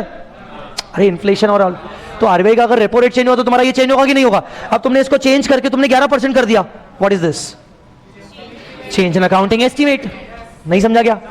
तो ये भी तुम्हारा एक एग्जांपल है कि change in IRI is a change in accounting estimate.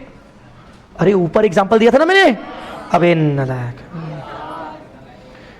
Change in discount rate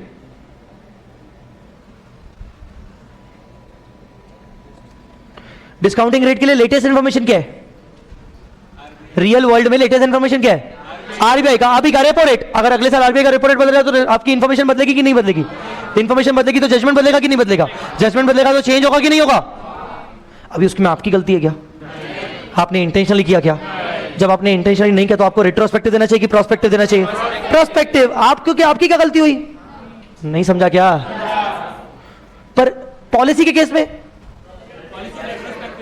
policy के केस में कोई जजमेंट नहीं था, कोई इंफॉर्मेशन नहीं थी, आपकी खुद की मर्जी थी कि आपने ये पॉलिसी अप्लाई करनी है। अब आप अपनी पॉलिसी चेंज कर रहे हो, आपकी गलती है। आप उसको रेट्रोस्पेक्टिव दिखाओ। नहीं समझा? नहीं तो नहीं समझा।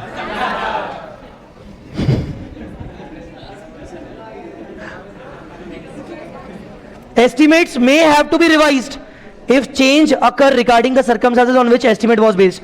अगर आपके circumstances बदल गए तो मुझे बताओ, एस्टिमेट तुम्हारा किस बेसिस पे था?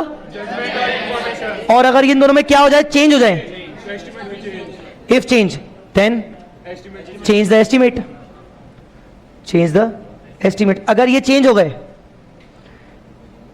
if they change, अगर ये चेंज हो गए तो आपको एस्टिमेट को बदलना पड़ेगा।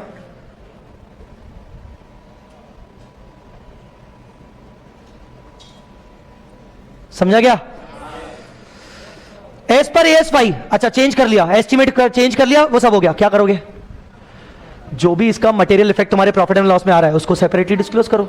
अभी सुबह से तो वही पढ़ रहे हैं, मतलब AS5 के शुरू से तो वही पढ़ रहे हैं। ऑर्डिनरी एक्टिविटीज का इंपैक्ट बहुत बड़ा है तो मटेरियल इफेक्ट है तो सेपरेटली डिस्क्लोज करो एक्सेप्शन के अंदर। एक्स्ट्राऑर्डिनरी आइटम को हमेशा सेपरेटली डिस्क्लोज करो। PPI को हमेशा सेपरेटली डिस्क्लोज करो। चेंज इन अकाउंटिंग पॉलिसी का मटेरियल इफेक्ट हुआ, सेपरेटली डिस्क्लोज करो। अगले साल होगा ये भी बता दो। वैसे ही चेंज इन अकाउंटिंग एस्टिमेट हुआ, क्या करोगे? सेपरेटली डिस्क्लोज करो। Effect of changes in accounting estimate should be classified using the same classification in the P&L। मतलब अगर अकाउंटिंग एस्टिमेट तुम्हारा ऑर्डिनरी एक्टिविटी से रिलेटेड था तो उसके चेंज को भी तुम किसके अंदर दिखाओगे? ऑर्डिनरी। अगर अकाउंटिंग एस्टिमेट तुम्हारा एक्स्ट्राऑर्डिनरी वाला था तो उसको किसमें दिखाओगे? एक्स्ट्राऑर्डिनरी। अगले पॉइंट वही लिखे हुए हैं, 5वां और 6वां पढ़ लीजिए। 5वां और 6वां एक केस आएगा, ये बस लास्ट सुन लो, इंपॉर्टेंट है। अगर पिछले साल इंफॉर्मेशन जो अवेलेबल थी उसके हिसाब से मैंने प्रोविजन बनाया था 4% का, करंट ईयर में इंफॉर्मेशन चेंज हो गई, अब मैं प्रोविजन को रिवाइज करके 8% बना रहा हूं, क्या ये प्रायर पीरियड आइटम है? आपसे वो बोलेगा क्या ये PPI है, क्या ये अकाउंटिंग एस्टिमेट का चेंज है, या फिर क्या ये एक्स्ट्राऑर्डिनरी आइटम है? तीनों में से आइडेंटिफाई करो। पहला, क्या ये एक्स्ट्राऑर्डिनरी है? नहीं। Provision for bad debt create करना as a normal ordinary activity, भाग इधर से एक्स्ट्राऑर्डिनरी। बचा क्या? प्रायर पीरियड या change in estimate? Prior period. Error omission? नहीं, एरर ओमिशन नहीं था, सर्कमस्टेंस बदल गए तो इसलिए PPI नहीं है। अब क्या बचा? एस्टिमेट। हाँ, इंफॉर्मेशन कुछ और थी, अभी इंफॉर्मेशन कुछ और है, सर्कमस्टेंसेस बदल गए, तो ये क्या है? तो इसीलिए 7वां नंबर पॉइंट बहुत जरूरी है। Change in accounting estimate shall not be treated as, कभी उसको प्रायर पीरियड आइटम मत बोलना, क्योंकि एस्टिमेट तो बदल सकते हैं। एस्टिमेट का बदलना इज नॉट ए गलती, एस्टिमेट का बदलना is not an error, estimate का बदलना इज नॉट एन ओमिशन। नहीं समझा? Sometimes it is difficult to distinguish between change in accounting policy and change in accounting estimate. In such a case, change is treated as change in accounting estimate. अगर entity कभी ये तय नहीं कर पा रही कि एस्टिमेट का बदलाव है कि पॉलिसी का बदलाव है, एस्टिमेट मानते हुए प्रोस्पेक्टिव इफेक्ट करो, रेट्रोस्पेक्टिव मत करो। समझा कि नहीं? यहां क्या लिखा है? Change in accounting policy, change in accounting estimate. Example of accounting estimates are estimating residual value, estimating provision for या इनकम टैक्स का प्रोविजन, और इसके अलावा मैंने कुछ ऊपर लिखवाया आपको, method of depreciation, change in discount rate IRI। बोलो बेटा डन।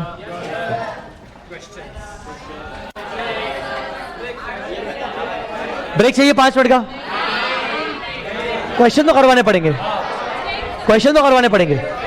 2-4 मिनट का ब्रेक चाहते हो? 2-4 मिनट का घूम के आओ, मैं यहीं बैठा हूं।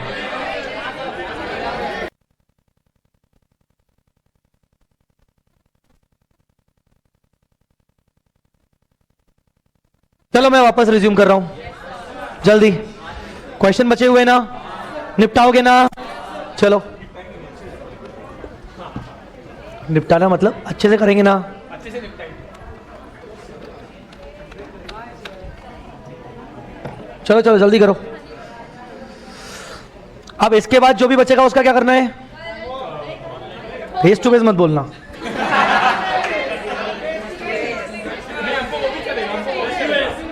बढ़िया, अपन ऑनलाइन करेंगे। हाँ आ जाना तुम इधर, इधर देख लेना।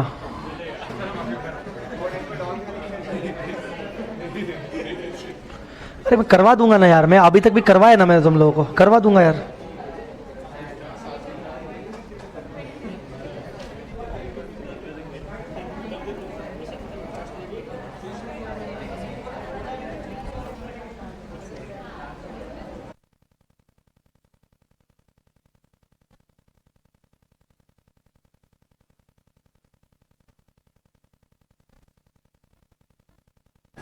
चलो चलो चलो चलो।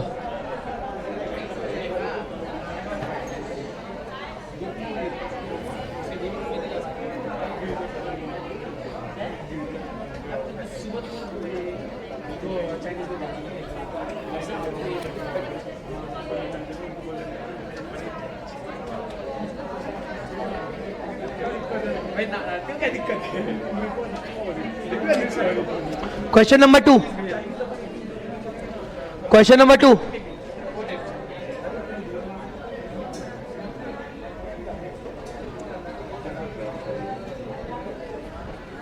Question number 2, during year 11-12 a medium size manufacturing company wrote down मतलब राइट डाउन किया। क्या किया? Write down its inventory to, ये सुना सुना लग रहा है। हाँ, write down its inventory to NRV by 5 lakh. Is a separate disclosure necessary? Yes, under exceptional item. ऐसे देख रहे हैं कुछ बच्चे तो, मतलब सेपरेट डिस्क्लोजर जरूरी है क्या? क्यों जरूरी है? ऑर्डिनरी एक्टिविटी का ही है पर एक्सेप्शनल आइटम। अब ये ऑर्डिनरी एक्टिविटी का आइटम है ना? ओए ऑर्डिनरी एक्टिविटी का आइटम है ना? मैंने बोला था जब जब क्वेश्चन ऑर्डिनरी एक्टिविटी के ऊपर आएगा एक लाइन रट के रखनी पड़ेगी। क्या? When the item of income or expense is of such size or nature that their disclosure is relevant to explain the performance of the enterprise, then such nature and amount should be disclosed separately in the exceptional category. Yes sir. एक दो बच्चे बोल रहे थे, बाकी सब ऐसे साले। चलो एक्सेप्शन में दूसरा पढ़ो। Next, company signed an agreement with the employee union for revision of wage. Example दिया था मैंने तुम लोगों को अभी, revision of wage with retrospective वेट, पिछले 2 साल पुराने से दे रहा हूं, याद है ना example? This would cause the company additional liability of 5 lakh per annum. Is a disclosure necessary for the amount paid? Yes. क्या ये ऑर्डिनरी है कि एक्स्ट्रा ऑर्डिनरी है? ये ऑर्डिनरी है कि एक्स्ट्रा ऑर्डिनरी है? सैलरी का रिवीजन ऑर्डिनरी पर एक्सेप्शनल कैटेगरी है। अगेन प्रोविजन तो वही आएगा, when the item of income और expense is of such size और nature that their disclosure is relevant to explain the performance of the enterprise, then the nature and amount of such item should be separately disclosed. तो इन दोनों को separately disclose करना पड़ेगा। Bracket में लगा दो ये ऑर्डिनरी एक्टिविटी, एग्जाम टाइम में ढूंढने में आसानी होगी। ऑर्डिनरी एक्टिविटी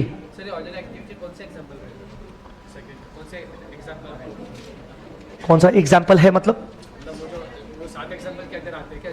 नहीं, ये 7वें के अंदर नहीं है क्योंकि इसका डिफाइंड हेडिंग है एम्प्लॉय बेनिफिट एक्सपेंस। इसकी डिफाइंड हेडिंग है सैलरी। मैंने उसमें क्या लिखा था? Author note, author note, author note से भी ऊपर इन सिंपल टर्म उस पेज पे। ओ बाबा पढ़ो पढ़ो पढ़ो।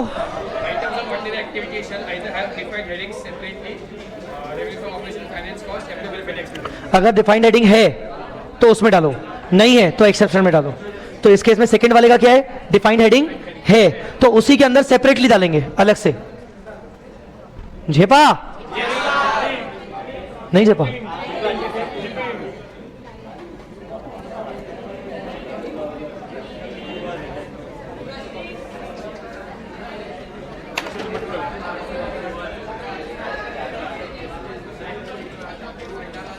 सुनो, अगर मैं आपको कहूं कि 31 मार्च का दिन है आज, है ना?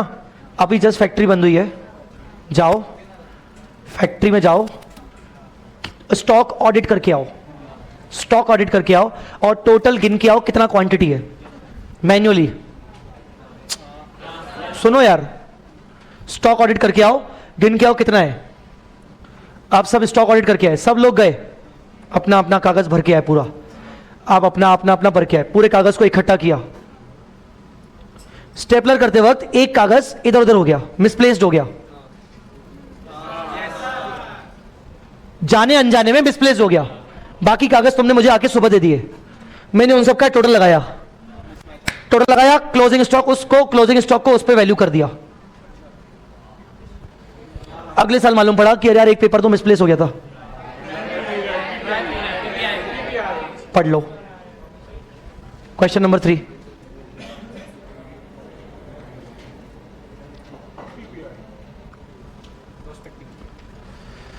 क्या लिखोगे पीपीआई की डिफिनेशन? पीपीआई तो समझ में आ गया, क्या लिखोगे? पहले प्रोविजन लिखोगे ना। पीपीआई आर दोज इनकम्स और expenses which arise in current year as a result of any error, any omission in the preparation of financial statement of prior periods. तो प्रोविजन के अंदर फिर क्या लिखोगे? They should be disclose separately in the current year financial year. बोलो बेटा। तो ये क्या है? पीपीआई है। 14.5 लाख का आपका इंपैक्ट कहीं ना कहीं गड़बड़ हो गया, करंट ईयर के प्रॉफिट एंड लॉस में आपको दिखाना पड़ेगा। बोलो ना बेटा। क्वेश्चन 4 पढ़ो। क्वेश्चन 4, क्या ये चीजें चेंज इन अकाउंटिंग पॉलिसी मानी जाएगी कि नहीं? ये वैसा पूछ रहा है कि क्या ये चीजें चेंज इन अकाउंटिंग पॉलिसी मानी जाएगी कि नहीं। पहला, introduction of a formal retirement gratuity scheme by the employer in place of ad hoc ex gratia payment to employees. भाई साहब सुनो, एक होती है अकाउंटिंग पॉलिसी, एक होती है मैनेजमेंट पॉलिसी। अकाउंटिंग पॉलिसी मतलब अकाउंटिंग की ट्रीटमेंट। ये बोल रहा है कि आज तक मैं अपने एम्प्लॉइज को एडॉक पेमेंट कर देता था। क्या बोल रहा है? लास्ट में लमसम पेमेंट कर देते थे, बट अब मैंने एक नया सिस्टम निकाला है अपने एम्प्लॉइज को पे करने का। बेटा ये पेमेंट करने का सिस्टम चेंज किया उसने। ये अकाउंटिंग पॉलिसी नहीं है, ये मैनेजमेंट पॉलिसी है। समझा कि नहीं? This is not considered as accounting policy.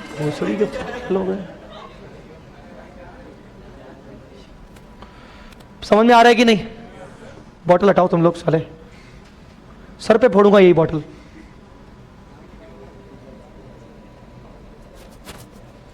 Second, management decided to pay pension to those employees who have retired after completing 5 years of service. Such employee will get pension of 20,000 per month। Earlier there was no such pension. पहले pension नहीं देते थे, अब pension देंगे। Accounting थोड़ी है ये तो मैनेजमेंट की पॉलिसी है ना। अरे इसमें अकाउंटिंग का क्या फंडा है यार? नहीं समझा। अकाउंटिंग पॉलिसी वो होती है कि बोल रहा है कि भाई हम तो पेंशन पहले भी देते थे, अभी भी देते हैं, पर पेंशन को हम पहले प्रोविजन बनाते थे, अब हम प्रोविजन बनाना बंद कर रहे हैं। तो हमें समझ में आएगा भाई अकाउंटिंग में चेंजेस हो रहे हैं। कैसे पहचानोगे कि अकाउंटिंग पॉलिसी है कि मैनेजमेंट पॉलिसी है? आपको यह देखना है कि उसका अकाउंटिंग इंपैक्ट चेंज हो रहा है क्या? नहीं ना, मैनेजमेंट पॉलिसी है। दोनों का आंसर पढ़ लो जल्दी। अगले,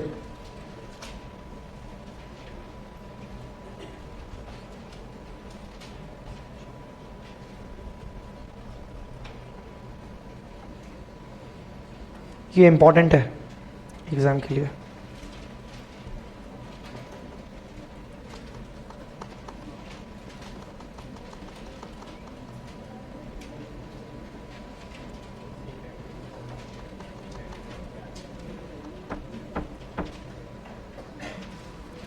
क्वेश्चन 5,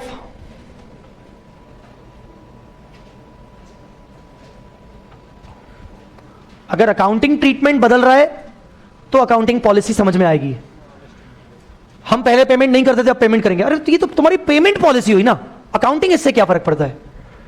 ठीक है, पर हम पहले भी पेमेंट करते थे, अभी भी पेमेंट करते हैं। पहले हम कैश बेसिस पे करते थे, अब हम प्रोविजन बनाते हैं। ये तुम्हारा अकाउंटिंग का हिस्सा हो गया। समझा कि नहीं? 5वां number, a limited company created a provision for bad and doubtful debt 2.5% on debtors. Subsequently on the review of credit period allowed and financial capacity of the customer, अरे शिवम, bankruptcy शिवम, शिवम का क्रेडिट पीरियड अलाउड हमने देखा, ये तो पूरा खत्म हो गया। Financial capacity, the company decided to increase the provision to 8%। पहले कितना बनाया था, अब कितना? क्या ये प्रायर पीरियड आइटम है? ये क्या गलती हो गई कि पिछली बार 2.5 बनाया था, अब हम 8 बनाएंगे? इंफॉर्मेशन उस टाइम पे जजमेंट कुछ और था, अवेलेबल इंफॉर्मेशन कुछ और थी, अब अवेलेबल इंफॉर्मेशन कुछ और है।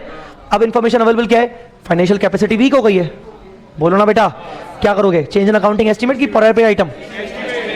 The accountant of the company were not approved. The accounts of the company were not approved by the board of directors till the date of decision. मतलब इसमें वो AS4 को भी घुसा रहा है। Accounts are not approved ना? While applying the relevant accounting standard, can this revision be considered extraordinary or prior period item? दोनों नहीं।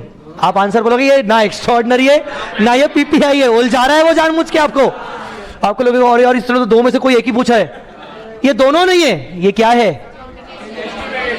चेंज इन अकाउंटिंग एस्टीमेट, और ये ऑर्डिनरी एक्टिविटी का हिस्सा है तरीके से, एक तरीके से। नहीं समझा क्या? एक्स्ट्राऑर्डिनरी क्यों नहीं है? एक्स्ट्राऑर्डिनरी क्यों नहीं है? एक्स्ट्राऑर्डिनरी मतलब नॉन रिकरिंग होना चाहिए। तो यार प्रोविजन बनाना एक रिकरिंग एक्टिविटी है, clearly distinct from ordinary activity. Bad debt का डूबना एज ऑर्डिनरी एक्टिविटी, आपके बिजनेस का हिस्सा है। बोलो ना। पीपीआई क्यों नहीं है? एरर ओमिशन, पिछली बार 2.5 बेस्ड ऑन अवेलेबल इंफॉर्मेशन थी, आप चेंज कर रहे हैं, तो ये एरर ओमिशन तो नहीं है। ये क्या है? ये ऑर्डिनरी एक्टिविटी के अंदर चेंज इन अकाउंटिंग एस्टीमेट है। क्या बोला?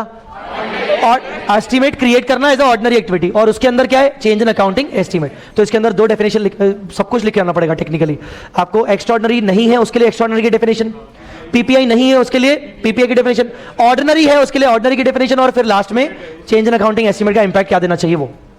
समझा कि नहीं? इंपॉर्टेंट है।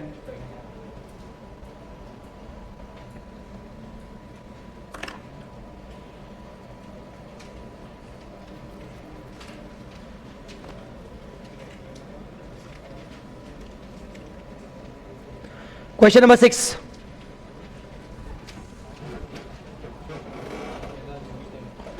Birla Limited has a vacant land measuring 20,000 square meter which it had no intention to use in the future. The company decided to sell the land to tide over its liquidity problem. पैसे नहीं है, बेचना चाहते हैं, and made a profit of 10 lakh by the said land. Moreover, there was a fire in the factory, and a part of unused factory shed valued at 8 lakhs. Factory shed एक हिस्सा जल गया, 8 लाख रुपए का नुकसान. The loss from fire was set off against the profit from sale of land. एक तो land बेचा है, disposal of fixed asset is an exceptional item. Disposal and a profit of 2 lakh was disclose as a net profit from sale of asset. क्या profit from sale of asset 2 lakh हुआ है कि 10 लाख हुआ है? तो ये इसको अलग से एक्सेप्शनल आइटम में दिखाना पड़ेगा ना. मतलब क्या दोनों को सेट ऑफ करना चाहिए कि अलग अलग दिखाना चाहिए? सेट ऑफ तब करते हैं जब दोनों एक दूसरे से रिलेटेड हो. बोलो बेटा, जब दोनों एक दूसरे से रिलेटेड हों. याद आ रहा है कि नहीं? नहीं तो आप इसको सेट ऑफ ना करके अलग अलग सेपरेटली दिखाओगे. You are required to examine the treatment and disclosure done by the company, advise the company. इसका आंसर पढ़ लेते हैं. As per AS5 extraordinary item should B अच्छा, इसमें से एक्स्ट्राऑर्डिनरी आइटम कौन सा है और एक्सेप्शनल आइटम कौन सा है? तो आप क्या बोलोगे कि SPL के अंदर एक्स्ट्राऑर्डिनरी दिखाएंगे 8 लाख का लॉस, 8 लाख का है ना, और एक्सेप्शनल आइटम दिखाएंगे 10 लाख का प्रॉफिट. दिखाएंगे कि नहीं? दोनों की डिफाइंड हेडिंग्स अलग अलग हैं अपना. तो extraordinary items should be disclosed in the statement of profit and loss as a part of the net profit loss for the period. The nature and amount of each extraordinary item should be separately disclosed in a manner that its impact in the current year profit can be perceived. Can be perceived मतलब can be analyzed, ताकि मालूम पड़े कि profit and loss में क्या असर पड़ा. एक बात बताओ ना, आप तो ये भी लिख सकते हो कि 10 लाख माइनस 8 लाख दिखा के 2 लाख दिखा के कहीं ना कहीं लोगों को आप गुमराह कर रहे हो, मिसलीड कर रहे हो ना. आप तो ये बताना चाह रहे हो कि फायर वायर हुई नहीं, आप छुपा रहे हो इन्फॉर्मेशन, कहीं ना कहीं मटेरियल इन्फॉर्मेशन को हाइड कर रहे हो. बोलो. In the given case, the sale of land to tide over the liquidity problem as well as the fire in the factory does not constitute ordinary activity of the company. These items are distinct from ordinary activity. Both the events are material in nature and expected not to occur frequently, regularly. These are extraordinary. मैं partial सहमत हूँ, partial सहमत नहीं हूँ. इसमें क्या सहमति है मेरी? Extraordinary. जो loss by fire है वो extraordinary. बोलो बेटा, loss by fire जो है वो क्या है? एक्स्ट्राऑर्डिनरी, पर जो सेल ऑफ लैंड है वो एक्सेप्शनल है। आंसर को ठीक करना पड़ेगा, यहां पर आंसर को ठीक करना पड़ेगा। लिखो sale of land is an exceptional item and to be disclosed separately.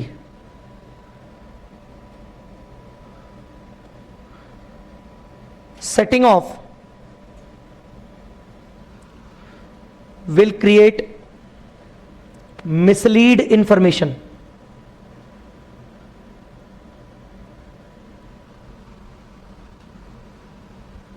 Setting off will create mislead information. समझा कि नहीं? Therefore, in the given case, disclosing net profit by setting off the fire loss against profit from sale is not correct. The profit or sale of land and loss due to fire should be disclosed separately. ये तो ठीक है, पर वो बोल रहा है कि दोनों को एक्स्ट्रा टाइम में दिखाएंगे, ये गलत बोला है, तो इसको ठीक करना, ध्यान रखना है ना, वो एक्सेप्शनल है। ये भाई ध्यान रखना, स्टार लगा लो। Answer is partially correct.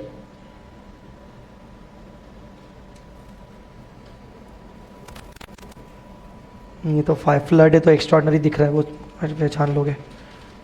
हाँ, 8वां नंबर क्वेश्चन पढ़ लो।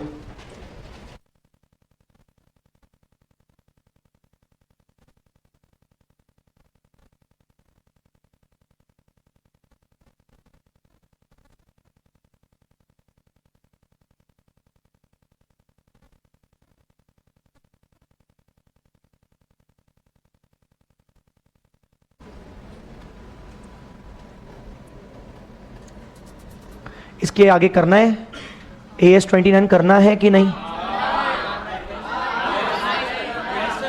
How many of you are? पक्का ना? TQ साइकिल्स, आधे घंटे का ब्रेक।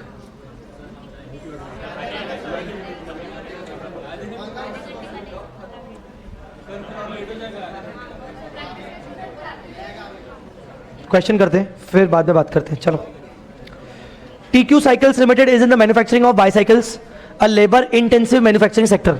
मतलब मेजरली इनका काम मशीन से नहीं, लेबर से होता है। In April 2022 the government enhance the minimum wage payable to workers with retrospective effect.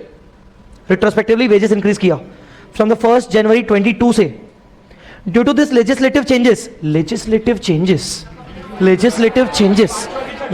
Changes exceptional item का 5वां नंबर।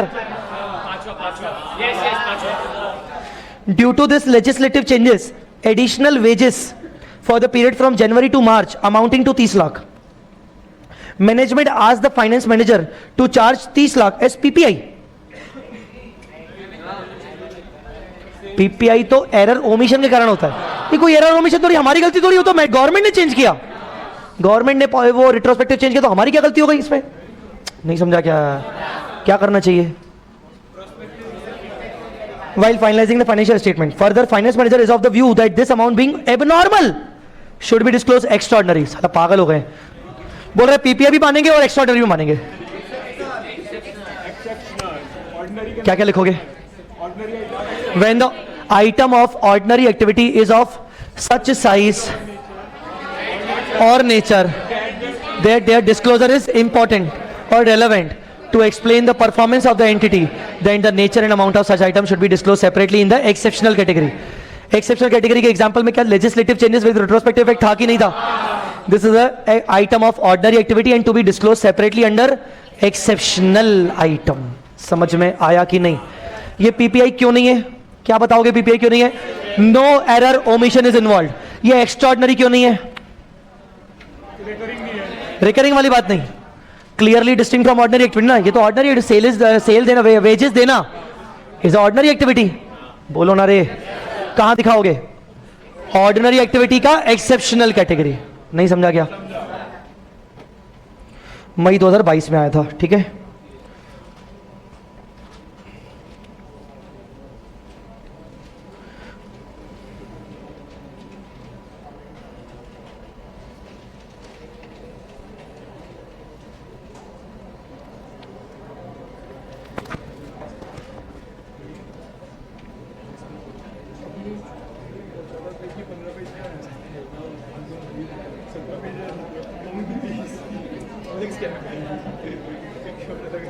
11 11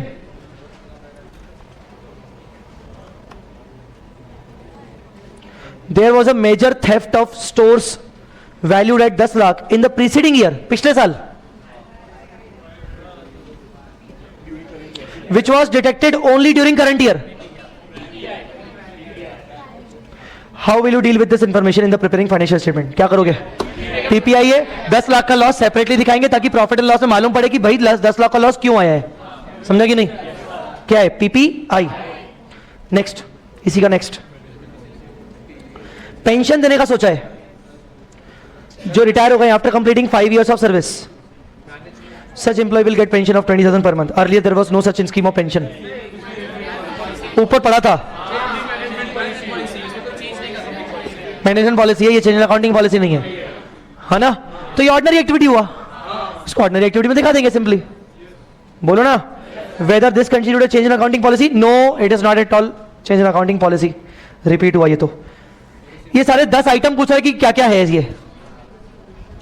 चलो कर लेते हैं जल्दी. तो पहला आइटम बोलो, actual bad debt turning out to be more than provision, change in accounting estimate.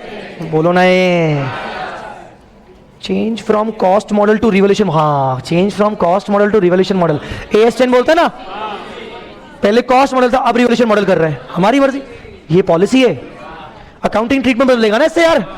Change in accounting policy. Next, government grant receivable as compensation for expense incurred in previous accounting period.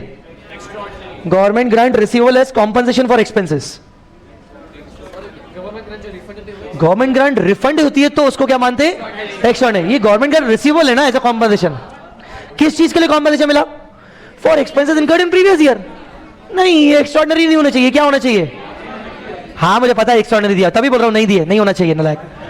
हाँ, क्या होना चाहिए? Ordinary ही होना चाहिए. उसको ठीक कर दो, उसको ठीक कर दो, ऑर्डिनरी होना चाहिए.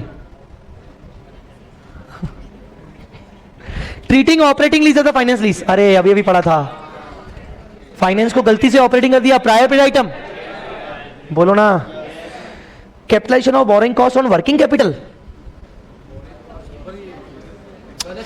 वर्किंग कैपिटल की कभी भी इंटरेस्ट को बोरिंग कॉस्ट कैपिटलाइज नहीं करते भाई. आपका वर्किंग कैपिटल आपका रिकरिंग चीजों में लगता है. ये आपका PPI ये गलत किया है, आपने ट्रीटमेंट गलत किया है. वर्किंग कैपिटल का कभी भी इंटरेस्ट कैपिटलाइज नहीं करते. ठीक है. Legislative changes having long term retrospective effect. Exceptional, ordinary activity दोनों लिखना है. Ordinary activity, exceptional item. Change in the method of depreciation from SLM to WDV. Estimate, estimate अब लिखवाया था, मैंने लिखवाया था. मेथड ऑफ डेप्रिसिएशन क्या करते हो यार? और कहां गया? किधर गया? किधर गया?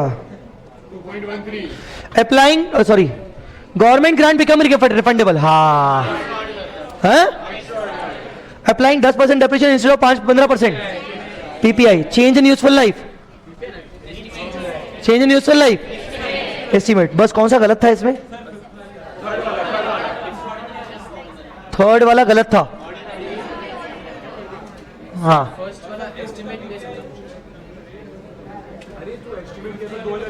चलो PPI सही है ना. गलत किया था ना. वर्किंग कैपिटल वाले लोन को हमने कैपिटलाइज कर दिया गलती से पिछले साल, तो इस बार मालूम पड़ा तो उसको ठीक करना पड़ेगा. हाँ, क्या बोल रहे हो? Change in useful life. अबे तुम लोगों को ना दिमाग ना बहुत गर्म हो चुका है, कुछ नहीं चल रहा तुम्हारा दिमाग. नलायको, ये रे, ले ले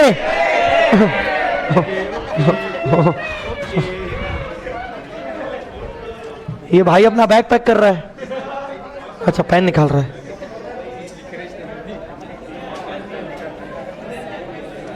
बाकी कर लोगे? अब बताओ, अगर दिमाग से ज्यादा नहीं हो रहा है तो चलेगा. चलेगा? That's it. तो finally thank you so much. अभी के लिए इतना ही. Bye bye. कल मिलते हैं 11:15 बजे.